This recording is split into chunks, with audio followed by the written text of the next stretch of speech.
where we know that a national religious leader is meeting with President Donald Trump. This leader is Patriarch Bartholomew. And what we know is that he did lay a wreath at the tomb of the unknown soldier in Arlington, will have dinner at the State Department, and also hold a luncheon with the Speaker of House Representatives, Mike Johnson.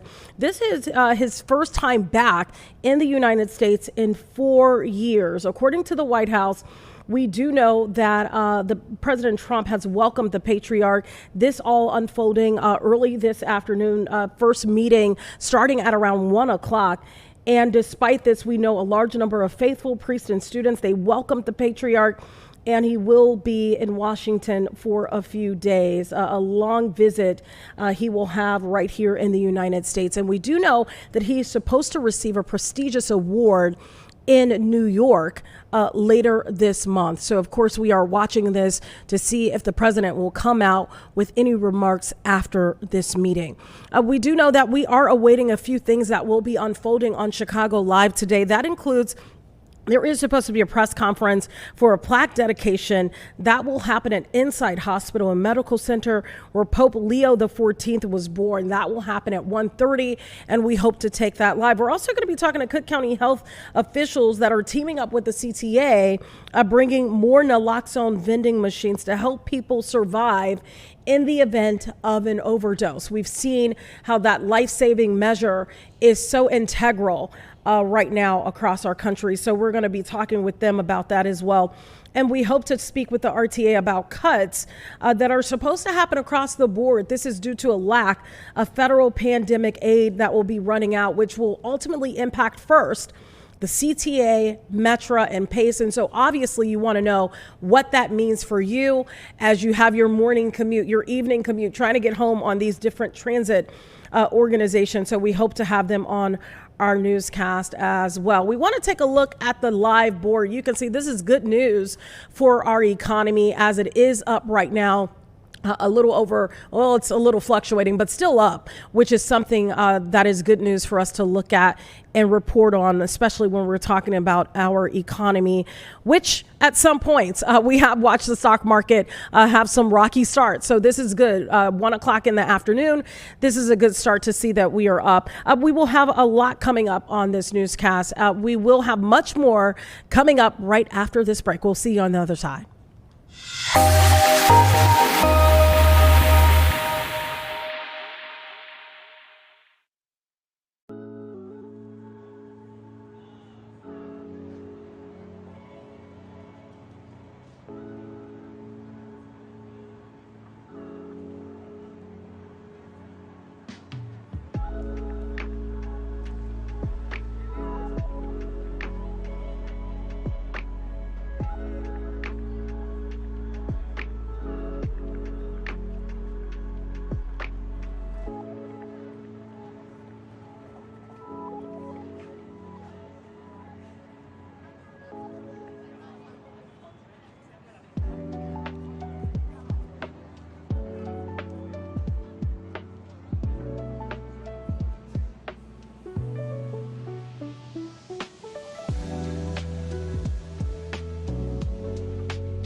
Welcome back to Chicago Live. We want to get right to RTA Board Chair Kirk to talk more about this federal pandemic aid that is running out that will ultimately impact the CTA first, then Metra and Pace. Mr. Dillard, are you there? I am. Thank you so much for being with us this afternoon. I'm doing well. How are you? Great. Thank you.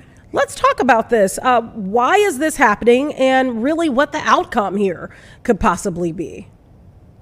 Well, the outcome can either be one of tremendous improvement in service. If we get the requested money from Springfield that we've asked for, our frequency would greatly improve and the system would be much better. My vision for the RTA would be a system where you can walk out of your house, you wouldn't even have to look at an app, and you'd have CTA service right outside your door. And that's the good upside. But if the legislature doesn't act, we're looking at perhaps 40% cuts in service. So you can have one of two ways. You can have greatly improved service, or we're facing disastrous 40% cuts. You sent a letter to your counterparts at the CTA, Metra, and Pace in detail, basically telling them what's going on here and to tell them to come prepared to talk about this on a meeting or during a meeting on October 3rd. Have you heard any response to your letter at all? Haven't had response yet, but what myself and the RTA board want and our staff needs is specificity. We know that without any change in funding from Springfield and Illinois is the lowest state-supported mass transit system in America. Only 17% of our funds come from Springfield. We need specificity. We really need to let the public and the legislature, who has a veto session in October, know what these cuts really would look like. We've talked in generalities of 40% cuts, but now it is getting close to a time where we need to, for planning purposes, as well as letting the legislature and our riders know what it would be like, we need specificity. I'm looking at this and it says first up to really be hit by these cuts would be the CTA. How much money are we talking about here? Well, we're talking a fiscal hole, or cliff as we call it, of over $700 million. And to improve service, that's just to keep service where it's at. To improve service, which is what everyone wants, is going to take an additional funding sources from Springfield. You know, we probably need about $1.5 billion to greatly improve the kinds of service that we have. We have extended as much as we can through tight management the fiscal cliff into the second quarter of next year for the CTA itself. But you can't snap your fingers and just have improved service or make cuts overnight. There's a hearing process if we were to make these cuts that the federal government makes us go through. And if the legislature gives us new sources of funding, there's generally a lag of several months before you can have new revenue implemented. There has to be rules, has to be regulations. So we just can't snap our fingers and do this overnight. That's why I'm calling on the CTA, Metra, and Pace to start really giving us some specifics as to what their cuts would look like. So you said there will be a hearing process before all of this is essentially finalized. How long of a process is this? Are we talking about during the middle of winter? Are we talking about around this time next year? What's the timeline here? Well, we have to have our budgets finalized by the end of the year. But for cut planning purposes, we need it earlier. But the real doomsday would be after the first of the year. But again, we need to plan here. You just can't turn on and off the light switch. Okay, so I'm looking at this, over $700 million. Is that realistic that the CTA, Metra, and Pace will be able to come up with that kind of money? Well, they're going to have to, or we'll have severe budget cuts. And it's not the CTA, Metra and Pace. While we've offered up hundreds plus $1 million of efficiency, and I want to tell your viewers and listeners that we already have the most efficient transportation system compared to all the other major cities in America. We have generally the lowest operating cost per mile of any system. And we've offered up more efficiencies, well over 100 million. If we get the improvements we need, there will be fare increases because there have not been fare increases. But we need to get going here. And every other state has essentially acted. Pennsylvania hasn't acted well. Their Philadelphia mass transit system is making drastic cuts. We watch them from Chicago every day to see what we do and do not want to do if we're forced to make cuts here in Illinois. But we have the most efficient system in the country, but we have the worst funded system in the country. You mentioned improvements. What would these improvements look like that would need to be made by these three different agencies? Well, if we improve and get the money from Springfield, probably around $1.5 billion is needed to greatly improve service. I mean, we could have service if you're waiting for an L within minutes, especially during some of the rush hour time periods. Greatly increased bus service, and for Metra, additional trains, and for Pace, additional buses. So again, my vision of a good system is to be able, especially during rush hour, to know that there's within a matter of minutes another L coming or another bus. Any indication from on the state front? You said $1.5 billion. Any indication that this is something that on the state level would be approved? Well, the Senate passed a revenue package before they adjourned in May. I've read that State Representative Cam Buckner, one of the leaders in the legislature, has, quote, guaranteed that we will have some type of solution. The difference between this fiscal crisis and others is that Springfield acknowledges, number one, the importance of mass transit. Argonne National Laboratory says that the mass transit system of metropolitan Chicago is worth $35 billion in economic activity. So everybody agrees mass transit needs to be taken care of. So I'm optimistic that they will step up and clearly do something. Yeah, mass transit definitely really the heart of our economy. That's how most people get into the city, no matter where you live, and get around the city as well. A lot of people use mass transit. If the money didn't come down, when you say improvements and possibly cuts, what kind of cuts are we talking about? Well, we're talking, you can do the math, 40% cuts in service. If you're a person with disabilities, you might not be able to have access to transportation like you want it on the weekends.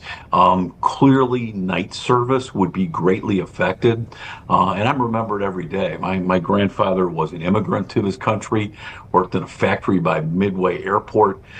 People who, number one, clean our buildings, bake our bread, do much of the hard labor, are so dependent upon the CTA and Pace and Metra, and they ride at night. So, we cannot afford to not have night service for our mass transit system.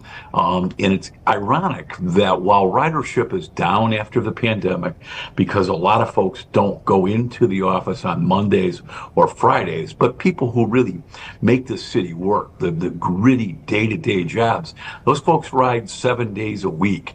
But if you start eliminating night service and weekend service, we've got a problem. More people are, and the demand for service is there. Our riders have returned. They just haven't returned to quite the schedules they had before. But on weekends, Metra, for example, has a greater ridership today than it did pre-pandemic. So people want our services, and we need to step up. Whether you take mass transit or not, if we didn't have it, and if we make the, and have to, and I hope it never happens, have to make these hard cuts, we would have gridlock. If you didn't have Metra, and that's just Metra, it's not the CTA, we would need 30 some more lanes on the Edens and Kennedy and Stevenson number one. We don't have the room for it, let alone the money. So we move 1.4 million riders or thereabouts a day. And I tell my downstate Illinois friends, that's 1/6 of the population of the state of Illinois. And the state's economy, whether you're in Pinckneyville or Peoria, mass transit puts money in their school districts because we're worth $35 billion a year, according to Argonne National Laboratory, to our state's economy. Mass transit is the backbone. 4-to-1 return for every dollar that's invested. There's $4 in private money that's generated. There's nothing else, and I love education, and my father was a public school teacher, but nothing is better in terms of an economic generator than mass transit in the state of Illinois. Yeah, I understand exactly what you're saying about so many people taking mass transit, taking Metra, taking Pace.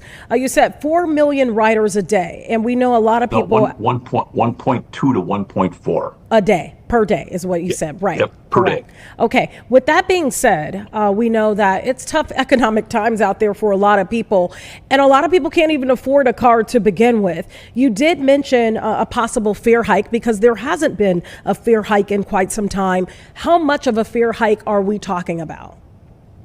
Not a great deal. And if we get the money, we are looking at fare reduction fares for those who are on the lower end of the economic strata. So in addition to fare hikes for those of us like me that are fortunate enough to afford it, we're going to take a hard look at people, and we'll probably use some federal guidelines to actually maybe reduce fare for a number of people as well. So it works both ways. So what happens next in this, Mr. Diller? What is the next steps? I know you're requesting some details from all three agencies for October 3rd. What do they need to come to the table and exactly say? Well, they need to show us some specifics as to what doomsday would look like. I also want them, on the other hand, to show us what a system, if we were to get $1.5 billion and advocacy groups, and Cook County Board President Tony Preckwinkle used the $1.5 billion number, what would that look like? So what does utopia look like? Or what does doomsday look like? October 3rd, we have a committee that I formed that has the CTA, Metra, and PACE and the RTA leaders all in one room together. October 3rd is when we will meet again. We'll know our real budget situation by the end of the year, but the legislature reconvenes in October, and I'm hoping that they will take action in October so that we know and have some certainty as to where we are, and hopefully it includes new revenue sources for the mass transit system in Chicago. Is there a contingency plan if this does not pan out the way that I think we all hope? Is there a backup plan here? Or is the backup plan the cuts?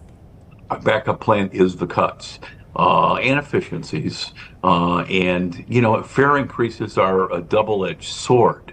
If you increase fares, your ridership is going to fall. So, we're hoping we're going to greatly improve the service, be able to have, as part of an overall plan of efficiencies, new revenues, a small fare increase, because there hasn't been one. We've deliberately not had one since the pandemic. But our costs are, we now have inflation, which we haven't had up until the last couple of years. Inflation's a real new problem for us. And just like your household food budget, the cost of construction and operation, fuel prices, and labor cost in mass transit's gone up. So it's a double-edged sword where now we have inflation in addition to already having the worst state-funded system in America. Inflation hasn't helped. Mr. Dillard, if all of this does come down to cuts, essentially, what happens to make sure that those that are disproportionately impacted, oftentimes in our community, low income, disabled, et cetera, they don't see the majority of these cuts? As I said, we're going to look hard at increasing and expanding reduced fares for people who have economic necessities. Many times it's our senior citizen population, but we use federal formulas to get reduced fares for seniors and people who are most economically impacted. People with disabilities, some of folks may have read or seen, or if you have a disabled relative or you are a person with disabilities, we have a growing aging population in Illinois, so there's massive pressure on ADA, Americans with Disabilities. Sometimes you see the smaller PACE buses that are out there. We recently had a program where you can use Uber and also taxi cabs. So we have great pressure on for people with disabilities also. So we need our new funding and the contingencies will be there, but hopefully the doomsday never ever arrives like we're seeing it in Philadelphia today.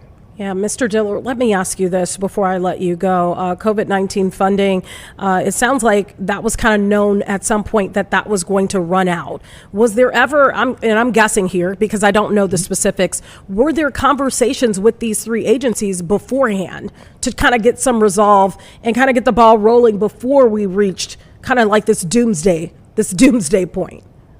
Glad you asked that. And yes, unfortunately, the fund's going to run out. We have managed better than any city in America. We have the most federal monies available because of very good stewardship by CTA, Metra, and PACE, overseen by the RTA. We have the largest share of funds available. Some of our peer cities, Boston and others, have run out of money a long time ago. We've managed very well. We recently, a month ago, to push the fiscal cliff off for the CTA, and they'll run out of money in the federal monies in the second quarter of next year. We gave them some monies from Metra and PACE to push back the fiscal cliff for them. We moved some 75 to 100 million or thereabouts of money to the CTA, but we have managed our money and held it back longer than any city in America to give the legislature more time to figure out how it may assist us. Let me ask you this, Mr. Dillard, before I let you go, because this is obviously of grave concern to the public. A lot of people catch the CTA, catch Metra and PACE. If something does happen on this front, that's not good news. How will the public be alerted? Will there be public hearings and conversation surrounding this? I have a lot of public hearings. The CTA, and I'd urge you to go to their website, the CTA is having public hearings now. So we're going to have a few of them around Chicago. I urge people to go to their website, see when they are. Obviously, the RTA is having these hearings. We have one on October 3rd. So go to the RTA website, go to the CTA website, and we'll have lots of hearings. And then if doomsday comes, the federal government requires us to have hearings to make sure that when there's those 40% cuts, they're not disproportionately falling in disadvantaged or underserved areas historically of Chicago. So there'll be plenty of hearings. All right. And can you just remind our viewers what is the RTA website, just so they know? Yep. Hang on. I will get it to you right now. Okay. While you're looking for that, let me tell them. It's RT. Go ahead. Go ahead if you've got it. I was going to say Chicago Transit Authorities first, since you know more about RTA. I was going to say theirs is transitchicago.com, and you can go ahead and tell them about the RTA.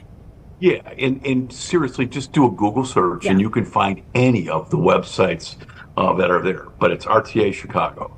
Perfect. RTAChicago.com. Mr. Kirk Dillard, thank you so much for breaking all of this down with us today. We appreciate it. See, it's a .org, so it's RTAChicago.org. Got it. RTAChicago.org for anyone that is watching. Again, Mr. Dillard, thank you so much for your time today. Thank you, and thanks for your interest in this. It's just critical for Northeastern Illinois and Illinois. Thanks very much. All right, thank you. Again, we want to remind people, rtachicago.org. And for the CTA, that website is transitchicago.com. Okay, so we're going to be going to break. But before we go to break, we are following some breaking news. This is live out of El Paso, Texas, where we know a death investigation is unfolding near a school. This is all we know at this time. Can we listen into this, Jim? Leads Let's listen in. As what may have transpired here, but that the officers that are driving by, it just happened that they were driving by. You talk about the streets that are closed and for how long? So the preliminary closure here is just Olive Street. This is the only one that's being affected to traffic.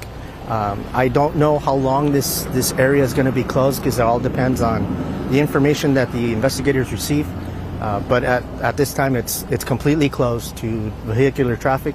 And when it opens, we'll go ahead and send out a notification to let people know. Awesome. Do you find any more updates, or this is it? Yes, as more information comes in, most of the time investigators are going to be getting back with me and let me know what's going on, what information can be released. So we should be giving you an update in the form of a press release once we have the information from the investigators themselves. Anything else? Thank you. Thank you. So you just heard police give an update there. This is what we know about that situation. El Paso police, this is in Texas, say 2 people were shot. This is possibly outside of a home. A man in his 30s died as a result of his injuries, and a woman in her 20s had to be taken to the hospital. This was really near a school, so that is what caused even more heightened police presence there. Traffic in the area had to be diverted. You heard police talk about that because it was in the area near Tierra del Sol Elementary School. The investigation continues. Well, stay with us right here on Chicago Live. We're going to be talking with Cook County Health. They're teaming up with the CTA for more Naloxone vending machines. We'll have that interview coming up right after this break.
Welcome back to Chicago Live. I want to have Dr. Tom Nutter join us now. He is the Chief Behavioral Health Officer for Cook County Health. We know that Cook County is teaming up with the CTA to bring more Naloxone vending machines. Doctor, thank you so much for being with us.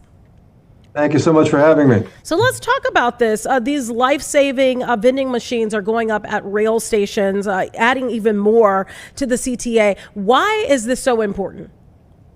Well, imagine just for a moment that there were a new drug for people having heart attacks, that new drug for someone who's experiencing chest pain All they would need to do was to put a spray in the, up to their nostril, spray, and then that they would be highly likely to have that heart attack, have those symptoms completely abate. And that imagine that drug were safe enough to be over the counter and cheap enough to be widely distributed. It would be, the greatest thing in the history of public health. And that is what we have that's the kind of drug that naloxone is for those experiencing opioid overdose. So opioids being heroin, fentanyl, Vicodin, medicines in those in that class. We are still in the midst of an opioid epidemic. There are still far too many deaths from opioid overdose. In 2022, there were just over 2,000 such deaths. And unfortunately, those numbers are going down, but that's far. One is too many. Every one is a terrible tragedy, but there are far too many. And since we have a tool like naloxone available, it is just a fantastic opportunity to be able to distribute that more widely through this partnership with CTA, which is actually more than just a partnership with CTA. It's partnership with CTA and approximately 20 other organizations. So what was announced today is the placing of naloxone vending machines at 5 CTA stations. Again, that's free. So anyone accessing those vending machines can get the medication for free. But in addition to the partnership with CTA, there's an agency, a local organization, the Chicago Recovery Alliance, that's going to be making sure that those vending machines are stocked, they're replenished, and almost 20 other organizations working to make sure through adopt-a-stop type events that the word gets out about and how effective it is, how helpful it is, and how many lives can potentially be saved. So this is a collaboration with a number of different organizations, and we're thrilled to be able to announce it today. So this program that you're talking about is a pilot program with these vending machines. I want to remind our viewers, just so they know where they're located: 47th Street at the red line there, Wilson red, purple line, Harlem Lake green line, Central Park pink line, and Jefferson Park blue line. Why the CTA to begin with, Dr. Nutter? Because it's a place where people are, and any place where people are is a place where people can overdose. And obviously, lots of folks use CTA trains and buses, and lots of folks utilize those modes of transportation at all times of the day. So it's a way to reach a large number of people with life-saving medication, and again, not just if for those who know that they have an opioid addiction, but also for those who know someone who does, or who think they might come across something like that, who have seen other riders on CTA who potentially look like they may have overdosed. This is a medicine that is one that we want to put in the hands of as many people as possible in as short a time as possible to save as many lives as possible. Remind people that this is free. Dr. Tom Nutter, Chief Behavioral Health Officer for Cook County Health, we appreciate you so much coming on, talking about this life-saving medicine that is now available to even more people. We appreciate your time. We do want to go to a press conference that is underway right now. We know that ICE's presence has really ramped up. This is in West Chicago. And in fact, there is a press conference underway. State Senator Karina Villa is holding this press conference. Let's listen in to exactly what they have to say. Careful, careful. Does anyone need a speaker list for our speakers? Yeah. Superintendent? No. Superintendent. Oh, here. Kylie. Except it's Martinez. Oh, Martinez? I apologize. That's okay. Okay. Step up so I can address this letter. Yes. Perfect. Can you write that on here, please? Do you have a pen? Yes. Let me correct one of the names. Yes. We will give it to Because I know they're asking. you. Okay. If everyone could please get a little bit more to the left or to your right. Amazing. Yes. Let us.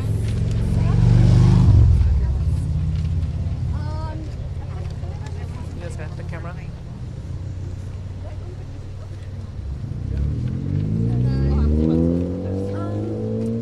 You are speaking. Let me have it on.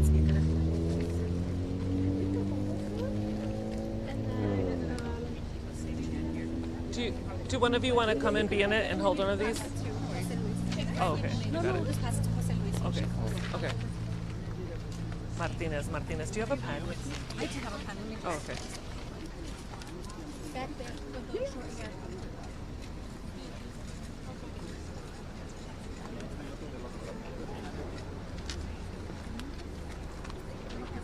Let her come up to the front.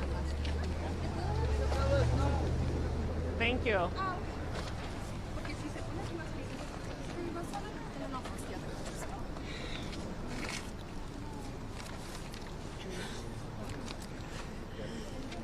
We're ready? Everyone's ready?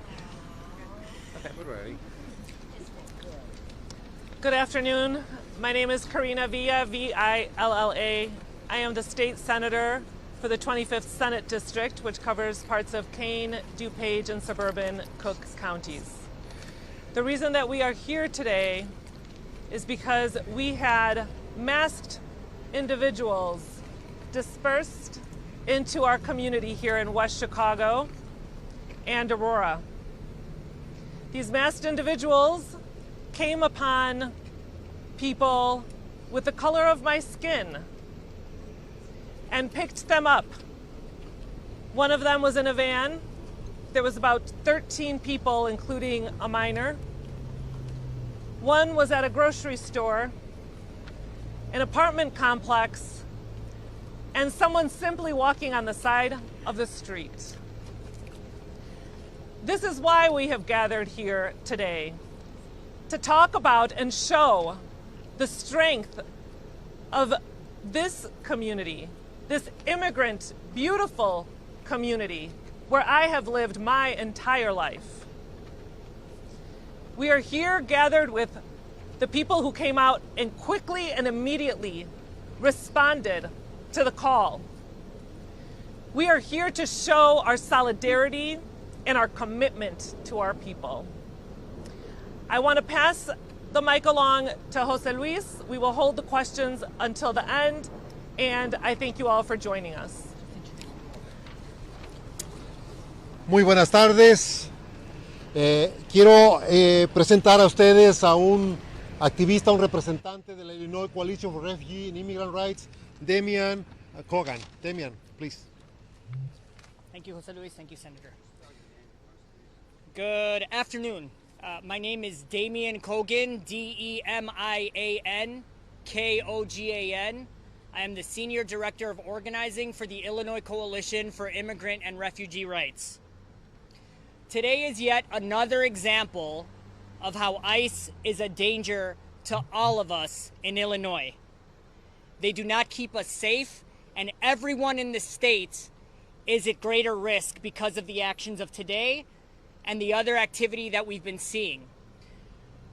President Trump's deportation agenda is now in a phase of escalation, both in depth and in violence. I will say it again.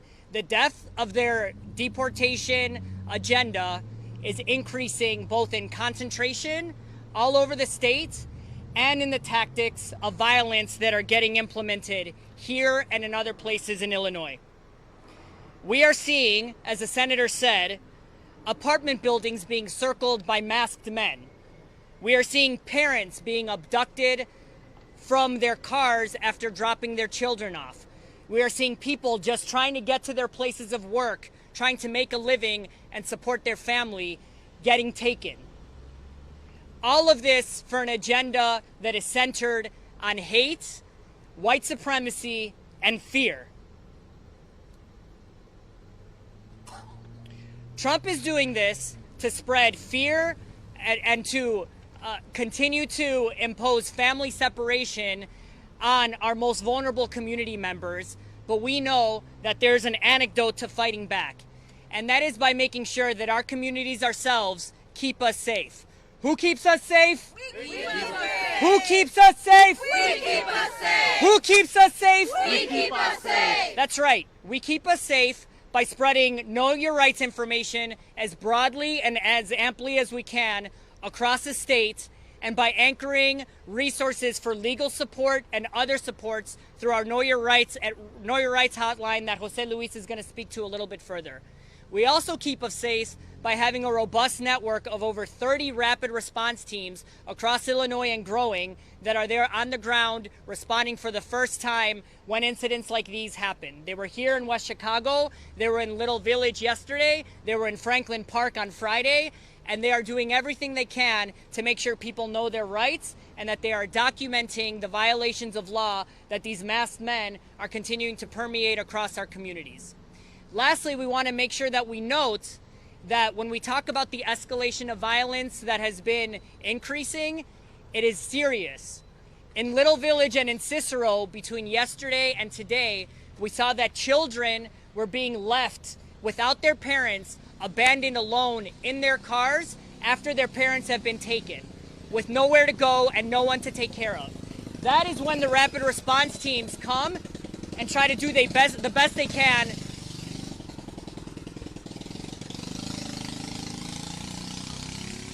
That is when the rapid response teams come and try to do the best they can to provide any form of support to the families and these children that need it.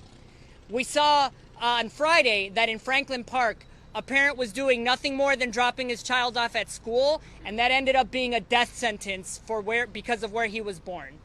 This is completely unacceptable, and Illinois, we say no. So I will now pass it to Jose Luis to talk a little bit more about what. So you are listening in there to a press conference that was called by the state senator Karina Villa of Illinois, and you also just heard from the Illinois Coalition for Immigrant and Refugee Rights talking about these groups of rapid response teams that they have that are going around our state right now, checking on people that are being rounded up by ICE agents. They say they have 30 groups of these different rapid response teams. And you heard from Ms. Villa there talk about these masked ICE agents that have really been targeting, it sounds like, West Chicago and also Aurora, talking about people that have been picked up, minors, a person just walking on the sidewalk, someone shopping in the grocery store. You can continue to follow that story. We'll have it on our website, fox32chicago.com. We want to go to a live look of a celebration for the Pope. We'll have that right after this break. Stay with us.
Welcome back to Chicago Live. We want to go to a celebration that is underway right now. This is for Pope Leo XIV. This is a plaque dedication ceremony that is honoring him. It's underway right now at Insight Hospital and Medical Center. This is exactly the place where the Pope was born. Let's listen in. is also great to be in a full room to celebrate this momentous occasion. But before I start, I have to step back to 4 years ago in 2021 when this hospital was on the brink of closure. I want to thank the community that stood together to keep this hospital open. For 100 plus years, this hospital has been serving Chicago, particularly the African American community. And today we're here to celebrate the birthplace of Pope Leo at this very institution that again was on the brink of closure. Ladies and gentlemen, if you are a person of faith, you know how good God is.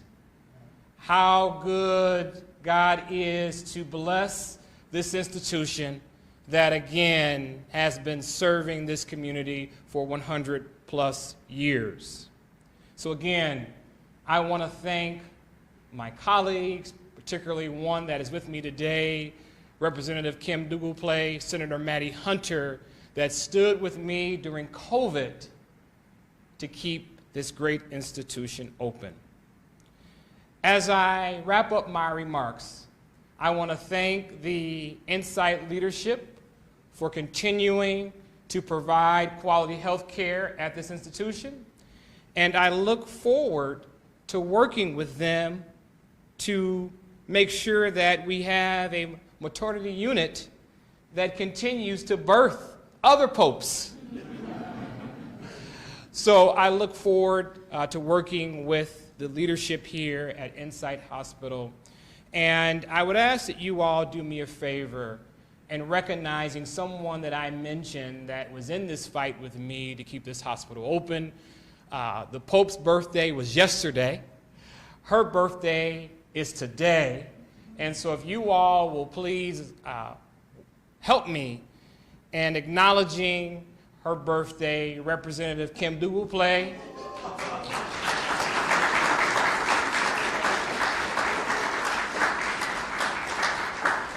And Representative, I'm sure that I have embarrassed you a little bit on your 25th birthday, but Representative, the mic is yours. Thank you so very, very much.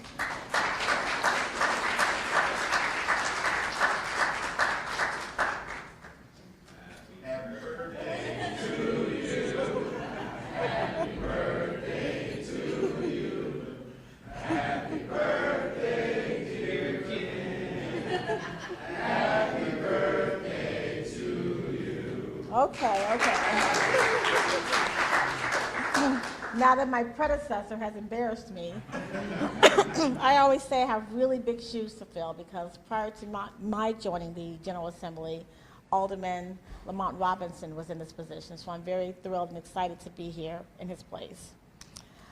Let me just say, it's a joy and a privilege to stand with you as we unveil this bronze plaque honoring the birthplace of Pope Leo, right here at Insight Hospital, formerly Mercy, in the very heart of our district and the hospital that serves a large portion of the South Side.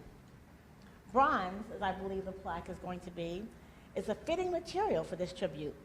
It endures through time, just as Pope Leo's message of compassion, dignity, and unity endures. As sunlight glints off this plaque in the years to come, it will remind every passerby that greatness can arise from humble beginnings. From this building where he first opened his eyes to the world, Pope Leo began a journey that would ultimately inspire millions. His papacy was marked by a call to justice, to dialogue among faiths, and to care for the most vulnerable. These values echo the healing mission of Insight Hospital and the resilient spirit of the South Side. Today, we don't just unveil a piece of bronze, we celebrate the story it carries, a local child born right here in this hospital who became a global spiritual leader, proof that our community's roots reach far and beyond these city blocks. May this plaque stand for generations as a beacon of faith, service, and hope, and may it remind us all that every child born in our neighborhood has the potential to change the world. Thank you to Insight for preserving this history, and thank you all for joining us in this moment of pride and for this district. Thank you.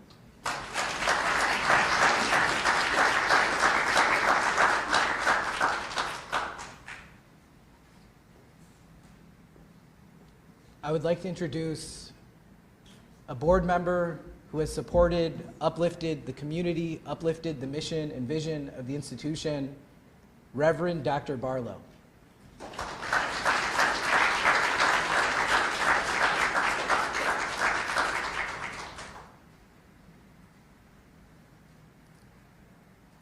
Good afternoon.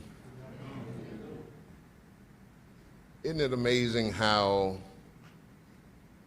this universal God we serve, in his infinite wisdom, had these type of plans to not only have the next Pope be from the Midwest, but born here in this hospital, the oldest hospital in Chicago. I come representing not only the faith-based community in the Bronzeville area where I serve as pastor of one of the historical Black Baptist churches, but also Faith One Network and certainly the board of directors here at Insight Hospital to say how excited we are that we have this opportunity out of all the other hospitals in the city. God has blessed us in this way. And we rejoice in this, and we wish the very best for our Pope. And we're certainly praying that God will continue to lead him to do the right things throughout this country and throughout the nation and throughout the world as he leads the Catholic Church to higher heights and deeper depths. And one certainly who is able to speak on that much more than me is the person that's coming behind me, Father Carl Gales, who's representing the Catholic Church. Would you put your hands together for him?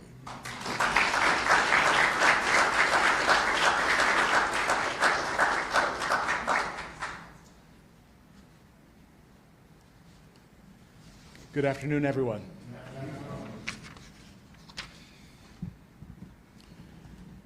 On behalf of the Archdiocese of Chicago, I stand as the pastor of Our Lady of Africa Parish in Bronzeville, formerly known as Holy Angels, St. Anselm, St. Ambrose, Corpus Christi, St. Elizabeth. Amen. Amen.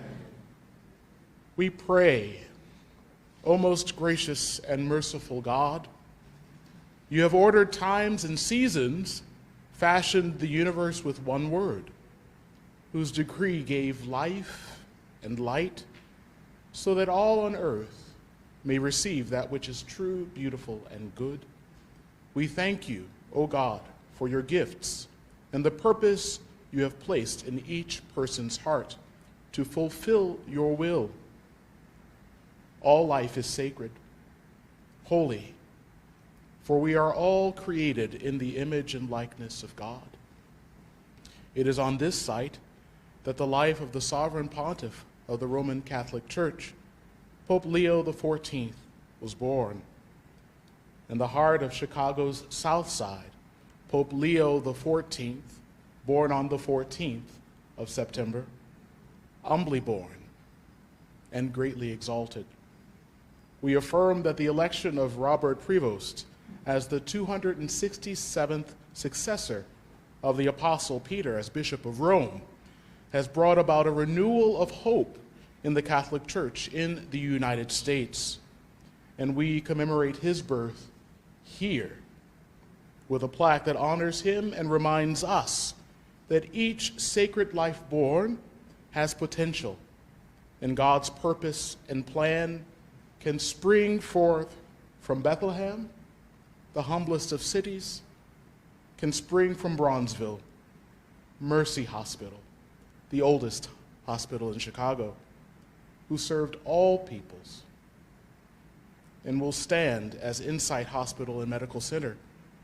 We dedicate this bronze plaque to honor Pope Leo XIV as a constant reminder of His Holiness, who connects the 2,000+ year history of the Catholic Church to this very hospital that continues to provide healing, restoration, and hope, providing health care to our community.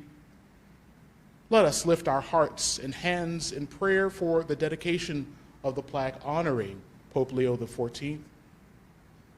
All that God has created and sustains, all the events He guides, and all human works that are good and have good purpose, prompt those who believe to praise and bless the Lord with hearts and voices. God is the source and origin of every blessing. By this dedication, we proclaim our belief that all things work together for the good of those who fear and love God. We are sure that in all things we must seek the help of God, so that in every way, in complete reliance on God's will, we may do everything for God's glory. Almighty and ever-living God, you made us stewards over the created world, so that in all things we might honor the demands of charity. Graciously hear our prayers, that your blessing may come upon all those who see this bronze plaque in honor of Pope Leo XIV. May it remind us also always to see you and to know that the Almighty has done great things, and holy is your name. For God casts down the mighty from their thrones and lifts up the lowly. In humility, therefore, we dedicate this plaque to you, O God, and we dedicate our efforts and our service to this community to continue to thrive and strive to love you above all things, and by doing good to all peoples. Amen.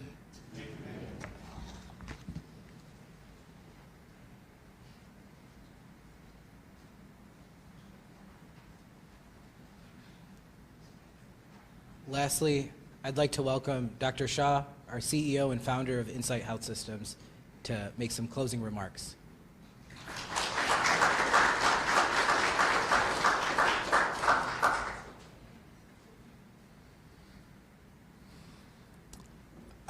It's so nice to stand before you and to speak a little bit about just the monumental feelings that I think that we've all had in knowing that our current Pope is born in this institution.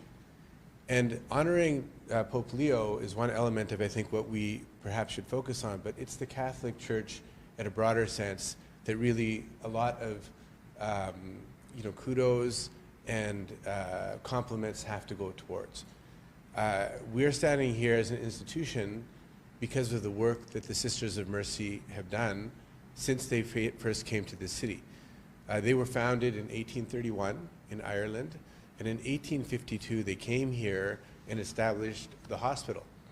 This institution, since that time, is now the oldest hospital in the city. And the amount of work that's come through this hospital in terms of treating the poor, the sick, the hungry, has been incredible. The lifespan of their work was 169 years. As a group, Insight, we've been here for only 4 years. The meaning of Insight is the apprehension or the apprehending of the inner meaning of things. And if you look at the inner meanings of this hospital and what it's done for this community, where it started, the ethics and the behaviors of those people, it was built on that whole idea of ethics, of serving the poor, of the needy. And again, to this, tremendous respect is given to Pope Leo and the church that he now leads. And so we are very honored to be able to say that this was the place where he was born, and we'd welcome him and the Catholic Church to recognize that this is forever a part of their legacy and forever will be honored when they come here. I look at the hospital and I look at the world, and I don't know if there's an institution that is more critical for bringing everyone together. If you look at the South Side in Bronzeville, and you look at the community and the needs that are happening here, the history that's brought people to Bronzeville and the name Bronzeville, and if you look at the disparities and issues that are out there, they're important for us to address together. I always quote this very fascinating number that if you go to the Loop, a couple of miles from here, average age of a person living will be around 88. In the South Side, it's in the early 60s. You're seeing a disparity right here that is more than anywhere in the country. It's incredible. So to examine that and to think about that is very important. The history of this hospital, 1852, moving forward, look at all the good that's happened. This is the place where everyone comes together. Different colors, different ethnicities, different backgrounds, different religions, different senses of belief, all come together to do something that I think the whole world loves to do. That's to take care of sick people. The idea that the most vulnerable people, the most needy people, they're the ones who are coming to these institutions, and it's critical for us to recognize that now we're in a position to potentially do something. There's a small prayer that's made in Arabic, and I can quote it and then perhaps translate it for you, in which we invoke God, ask for Him to help us in all the things that we're doing, but then we make a very solemn statement in which we say, لن تطاع إلا بإذنك ولم تعصى إلا بعلمك. In Arabic, what this means is that invoking God, that you're never obeyed except by your permission. The idea that we're here for a higher purpose, I would say, I think everyone feels that. We're here for a higher purpose. It's not simply that we are living our lives and doing a few things that are important for us financially, taking care of our families, but there's a much more beautiful or profound purpose, I think we all believe, for the human spirit and the human soul. And what a beautiful thing to say, that we're all coming together to take care of something that is perhaps the most critical institution in a community. So despite the idea that this hospital has been here for 169 years, we as a group happen to be the stewards of a historic Catholic hospital for 4 years, doing our best, working as a team, working together. I recall one poem comes to mind, which is a poem by Robert Frost. And despite all the good work that's been done, this poem comes to mind because he wrote it after a long night of work.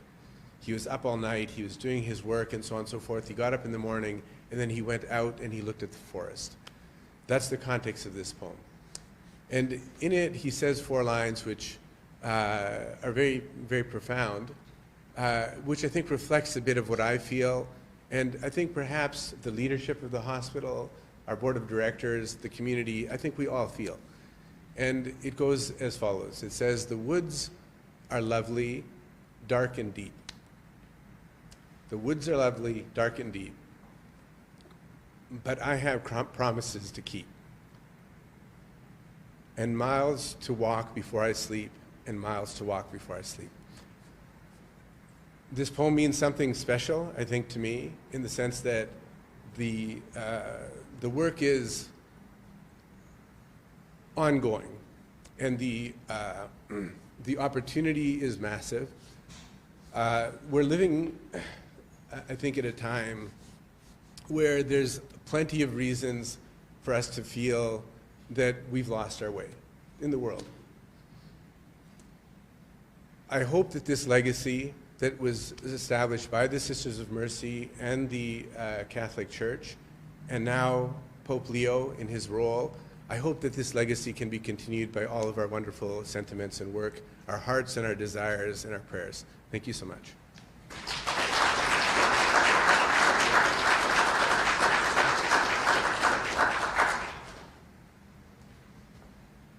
If I could have our panel of speakers come up for the unveiling of the plaque.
So you see that beautiful plaque there commemorating the life of Pope Leo XIV.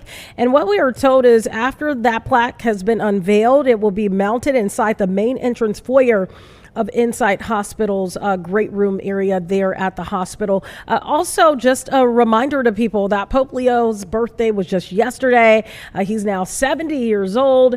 And in fact, this bronze plaque commemorates the site of his birth at the hospital on September 14th of 1955. While the original building no longer stands, the hospital's campus encompasses the very ground where this historic moment took place. Again, that plaque will be mounted inside the main entrance of that hospital. Stay with us. Coming up right after this break, we're going to talk about a controversial issue that is unfolding within the Aurora. Schools will have the DuPage NAACP president joining us right here on Chicago Live. We'll be right back.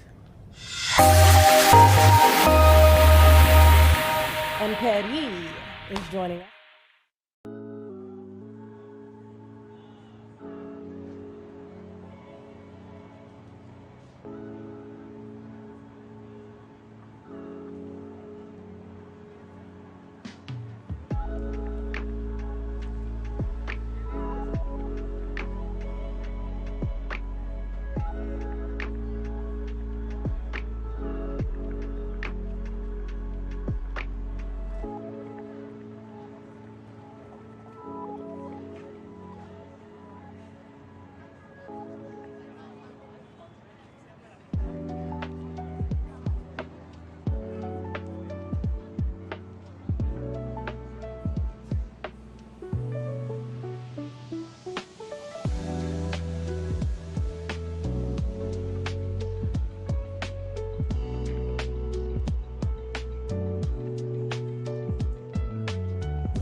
Welcome back to the second hour of Chicago Live, and joining me now is Paris Schutz. Of course, you know him as our political reporter on Fox 32 Chicago and all social media platforms. Thank you for being with me. Great Paris. to be with you, too. All right, we got to talk about something that is extremely controversial, and it's happening in the community of Aurora. And joining us now is the DuPage NAACP president, Michael Childress, to really break this down. It all comes on the heels of something very controversial, and some people say downright racist, that a school board member made. Some comments that were made. President Childress, are you there? Yes, I am. Let's talk about this. So this is all over remarks that were made by school board member Myra Reyes about black students who are enrolled in the district's dual language program. Can you break down for us exactly what happened?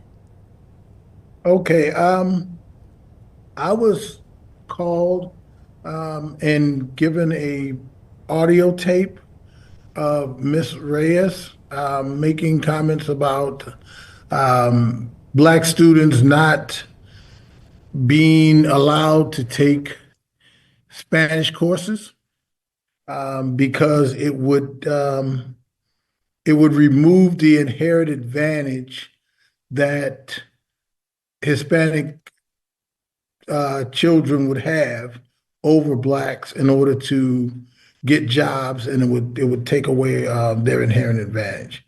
So I heard the audio, which I was taken aback. A, why would she just single out black students?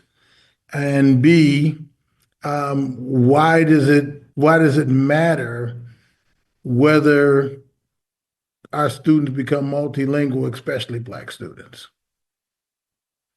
In terms of this audio, can you just give me kind of a context of where was this audio recorded from?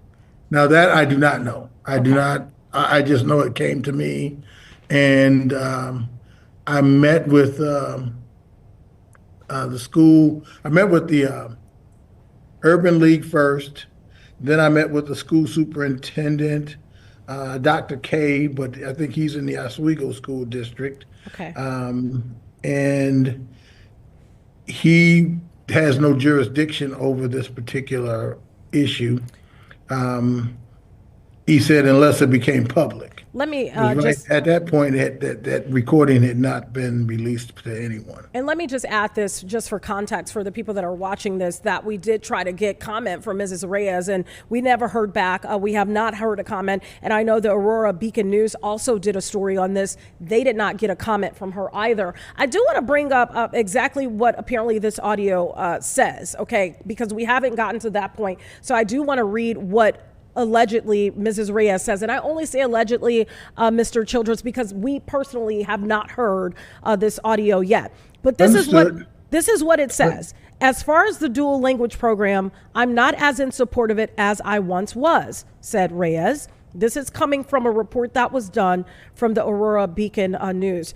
I struggle with the fact that we are now giving the advantage that Spanish speakers may have at one point or another had over somebody who wasn't.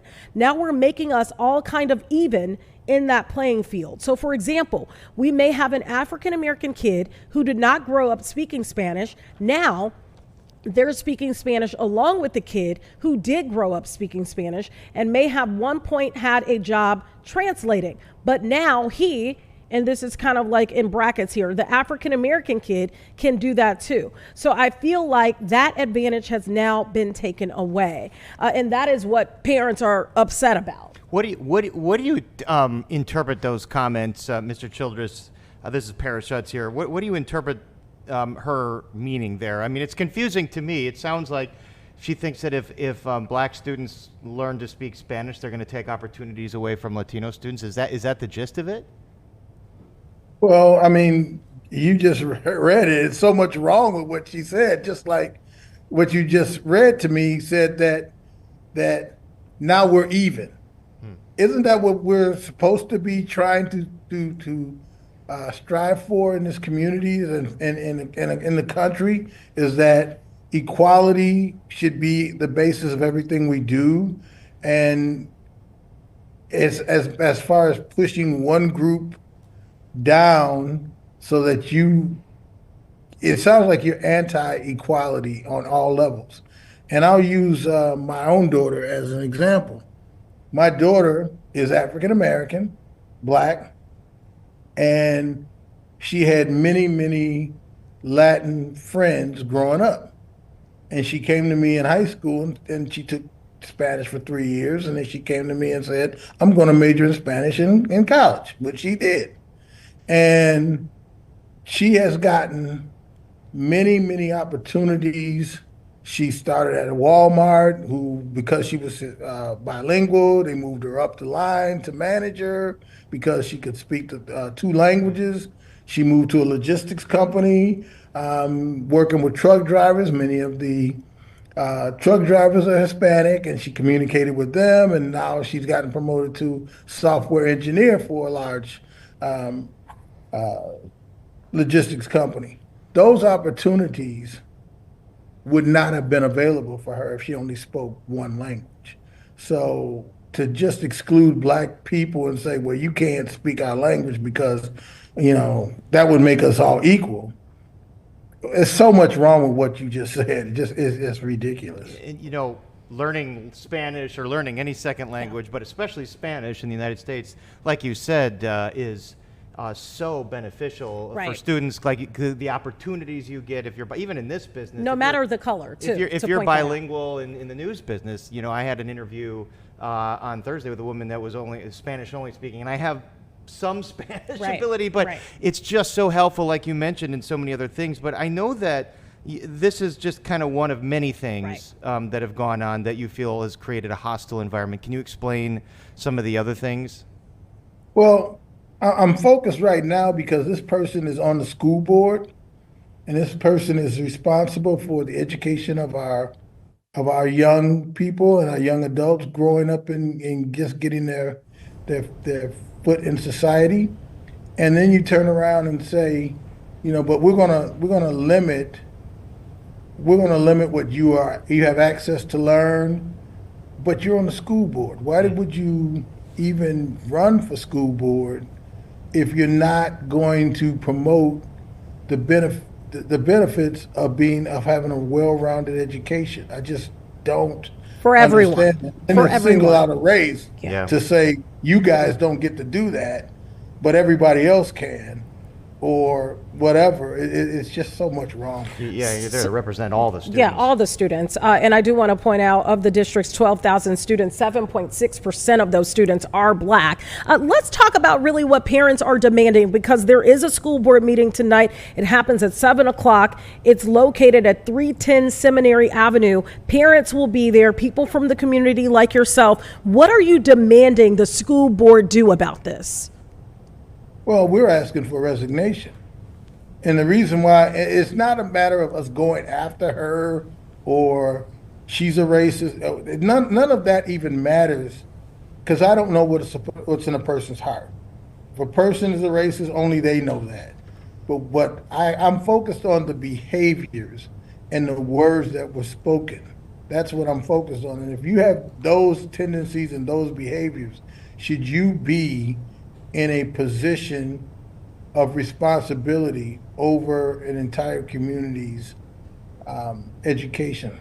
That's really what's at stake. You're placed in a position of trust, a position of integrity. Now, I'm told, again, I've never spoken to her, but I'm told she denied even making these statements until the tape came to light. So again, now we're talking integrity. We're talking about responsibility. We're talking about behaviors. And are those behaviors what we want on our school board? What is that? What do you anticipate from this meeting tonight? Is this going to be folks calling for her resignation? Is it going to? Do you think it's going to be confrontational? Is it going to be kind of a wild meeting? What do you think is going to happen? I'm hoping that we have an orderly process. We're not here to disrupt the school board process. We're here to make sure that our interests are taken care of. We're here to make sure that we're being heard. We're here to make sure we're being respected throughout our communities. Like you said, we understand that Blacks are like 7% of the community, okay? But that doesn't give anybody the right to exclude us from anything. And we will fight an exclusion until there's no NAACP left. I mean, that's what we do, is we fight for our dignity, we fight for our civil rights, and those rights are given to every citizen in these United States. And I say that whether you're documented or not undocumented, everyone has the right to be treated with dignity. Everybody has the right to due process, and to go back and again to single out a particular race of people for exclusion should not be allowed to be sitting on the school board making decisions for our children. I do want to point out the fact that we do want to give a round of applause really to the Beacon News, because they kind of broke some of what we are talking about and reporting today. And they did put this out in their article to kind of give context to where this audio came from to begin with. And I do want to point out the fact again that we did reach out to Reyes to give us a comment on this, and we haven't heard back. And the Beacon News did the exact same thing, and they said that she declined to comment for their story. But this is what they're saying. Her comments were made last year while she was being interviewed as a candidate to take the place of another East Aurora school board member who resigned to become an Aurora alderman. She was not chosen for that vacant position. However, in April's election, she won a spot on then District 131 school board that saw an increase in Hispanic representation, but no longer has a black member. Now, according to audio obtained by the Beacon News of last year's interview for the vacant school board position, that is then when these comments were made. So these comments were made apparently last year, and they've resurfaced as of now. So that is what we know about kind of the context of the conversation that was had. I'm just curious. I mean, do you think, would you be happy if she perhaps offered an apology or tried to explain what she might have meant in those comments? Is that something that could happen? Well, someone also suggested the same thing. My feeling on that is this happened August of 2024. Right? Now we've gone through an entire school year. We've gone through graduations. We've gone through a summer, and now we're in August, September of 2025. And it takes you a year to come out and say, "Well, I'm sorry," and we're supposed to just accept that. I mean, it's. At what point do you have a press conference and offer an apology that is really not an apology? I mean, a year, it takes you a year to realize, oh, well, maybe what I said was wrong, or maybe what I'm doing is not constructive in our communities. Maybe we're looking at a group of people that we shouldn't be looking at for exclusion. Oh, it's a year later. The heat is now coming down on me because the tape was surfaced. So now I'm sorry, but you weren't sorry for a year. That doesn't ring well for me. It seems the time has passed for that, and in the climate that we're in the country right now. This is such an interesting and important debate, kind of within the broader context of the comments that have been out there the last several days. And folks, let's just say there was a comment about homeless folks that a news anchor then had to walk back because there's incredibly bizarre, insensitive comments. So it's like, are you apologizing because you really feel remorse for what you said? Or because it's in the limelight now. And so that is the question at hand in this case. Let me ask you this, Mr. Childress, because school board members are very instrumental in things that happen within school buildings. They make votes. They vote on things that all children are often impacted by. Is that one of your concerns, that you don't believe that her sitting in this position as a school board member, she will be fair to all members, all parties, all students that attend schools in Aurora? That is absolutely my concern. I think you've articulated that very well. I mean, if you are not interested in equality, and again, from the very beginning, you said, well, that would make us all equal. If blacks learned Spanish, then that would make us all equal. Well, that would seem to be something that we would all, like you said, we would all celebrate. Right. Exactly. But it seems like that's not her goal. And you're sitting on a school board, as you said, making decisions, voting on things that affect all the children, albeit black students may be only 7%, but they're still citizens of the community and members of this country. And that is so wrong to just point out a particular group and say, well, you guys shouldn't be taught Spanish. Like I said, my daughter enjoyed Spanish. She talked about wanting to go abroad to learn her language.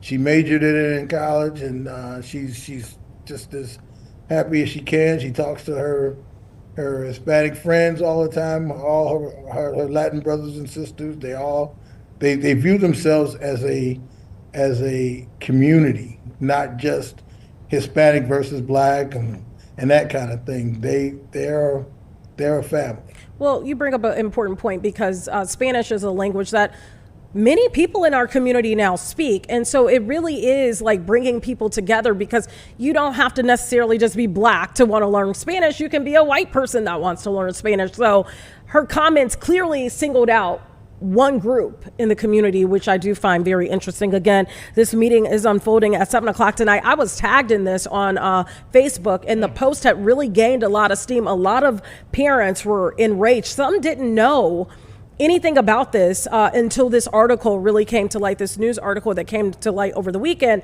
But it sounds like a lot of parents will be at this school board meeting in East Aurora this evening. So Mr. Childress, we appreciate you joining us. Will you be at that meeting tonight?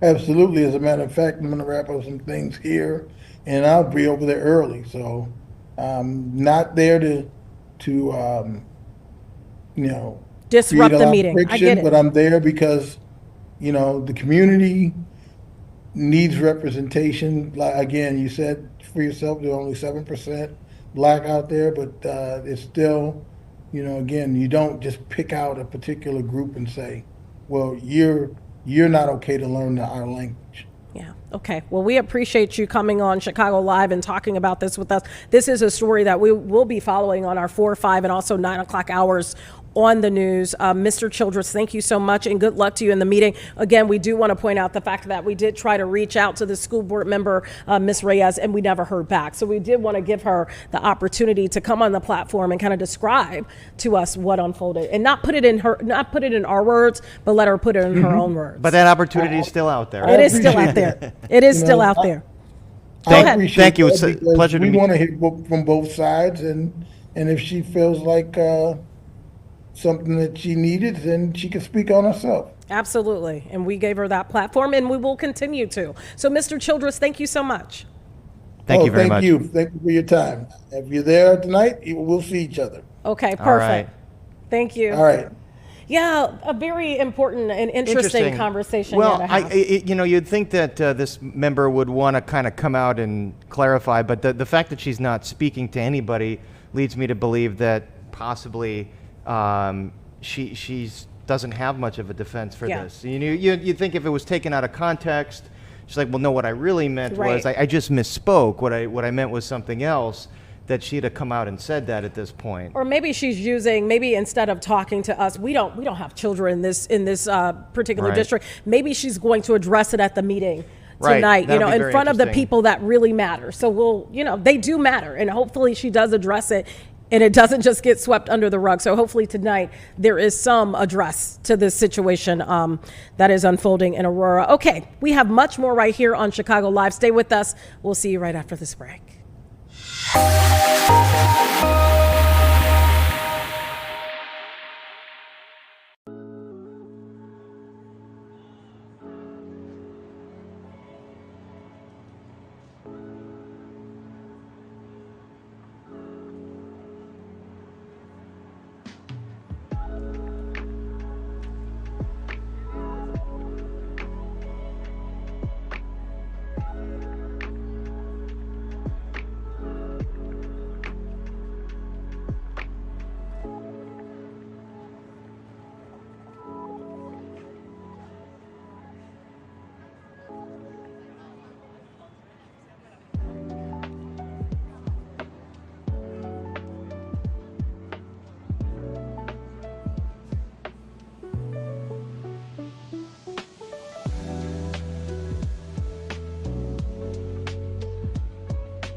for watching Chicago Live and staying with us. Paris Schutz is here with me. This is really a pleasure to have your expertise on this particular show. Coming up a little later, we are going to talk about something out there. Maybe you've heard of this. A couple of athletes, NFL players, have been diagnosed with turf toe. And most people are like, what? Is this a thing? What is this? Is this a joke? It is not a joke. And in fact, we're going to be talking to an orthopedic sports medicine specialist at Northwestern Medicine Lake Forest Hospital. That's coming up a little later.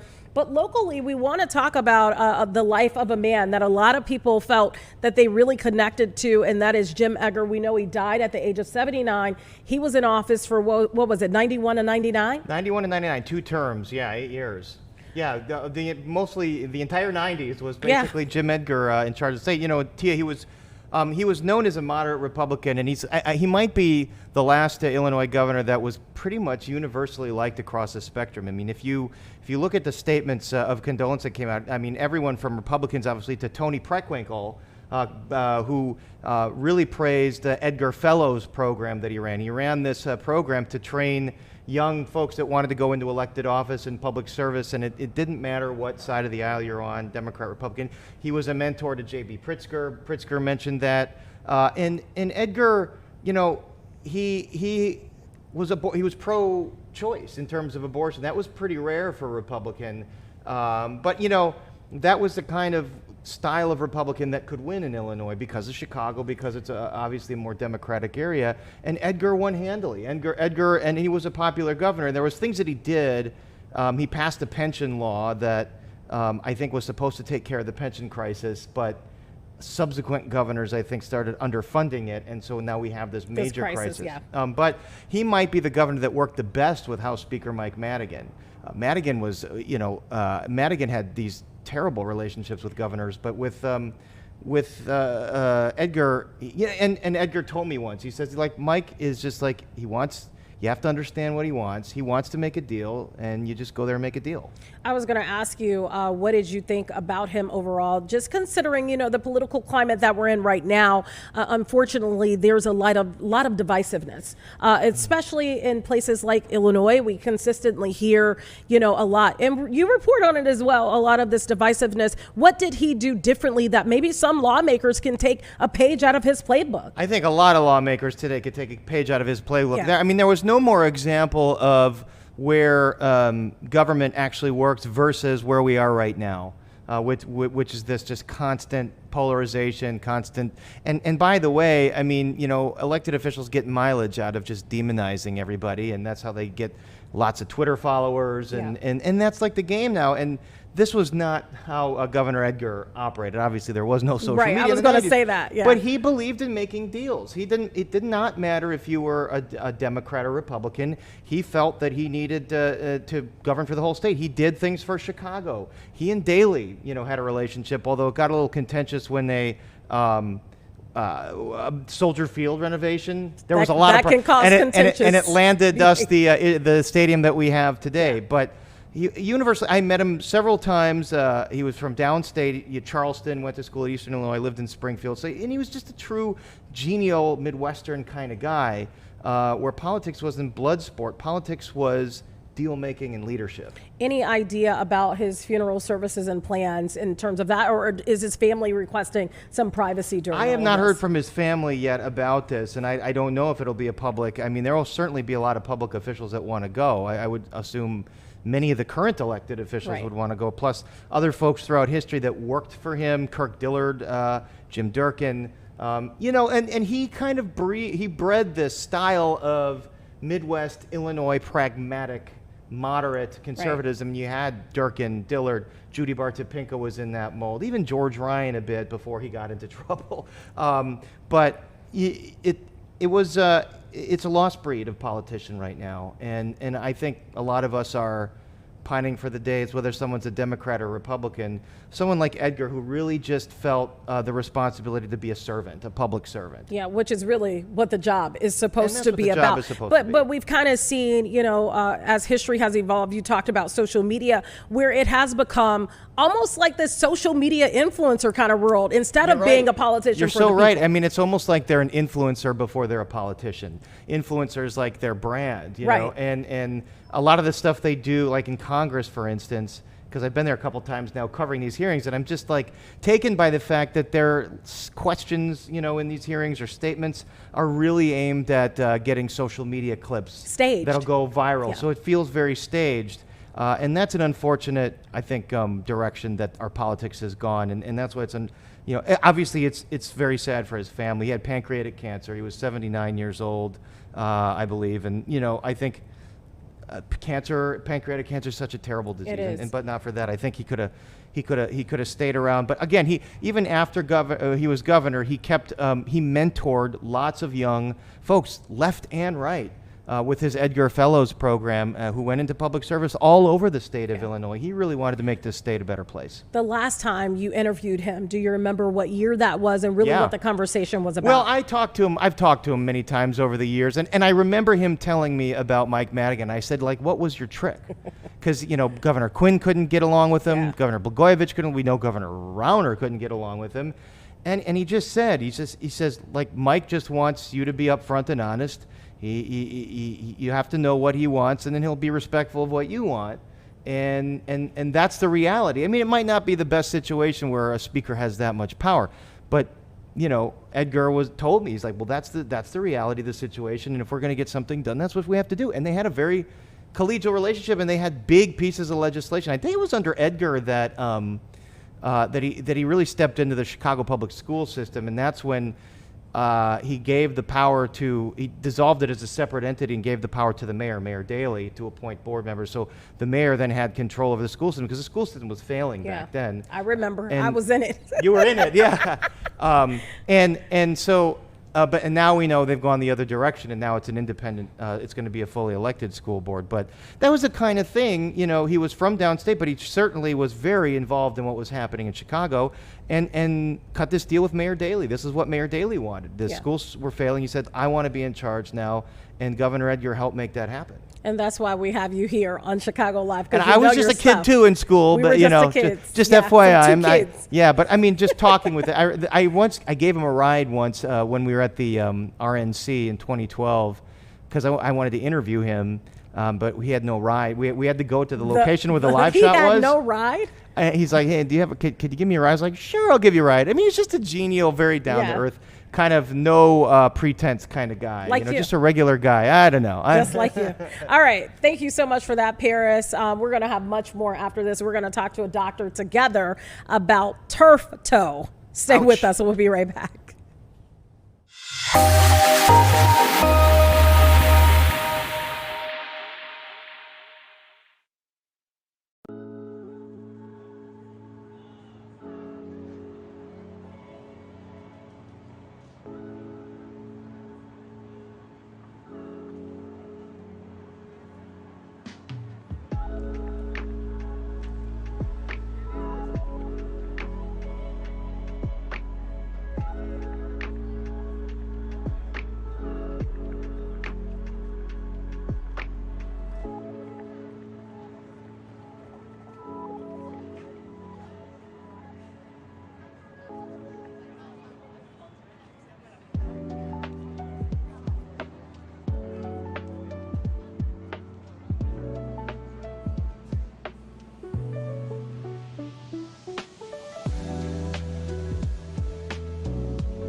back to Chicago Live. Paris and I were kind of like joking about this because it doesn't sound like a real thing, turf toe. Well, our producer, Jim Selly, is very upset because it's blown up fantasy football everywhere because Brock Purdy of San Francisco, the quarterback, and Joe Burrow of the Cincinnati, Bengals, they're out because of turf toe. Completely out. And you think you can't play with turf toe? Apparently, is it really that serious? It is really that serious. 3 months out for 3 months. Wow. So this is not a short period That's of time. like a hamstring. It's like a groin pull. Yeah, it's bad. And joining us now is Dr. Mark Nolt. Hopefully I got your last name right. If I didn't, correct me. He is with Northwestern Medicine Lake Forest Hospital doing sports medicine there. Thank you so much for being with us. Thank you for having me. It's Dr. Noel, close enough. I'll take it. Perfect. Okay, we'll take it. All right, let's talk about this idea of turf toe. What is it? So turf toe is more common than you think, but not to the severity that we're seeing here in these recent athletes. It is a hyperextension injury of the big toe, the base of the big toe, that joint. And it's basically a variation of a sprain that can be a grade 1 sprain all the way through to a grade 3 sprain like these athletes have.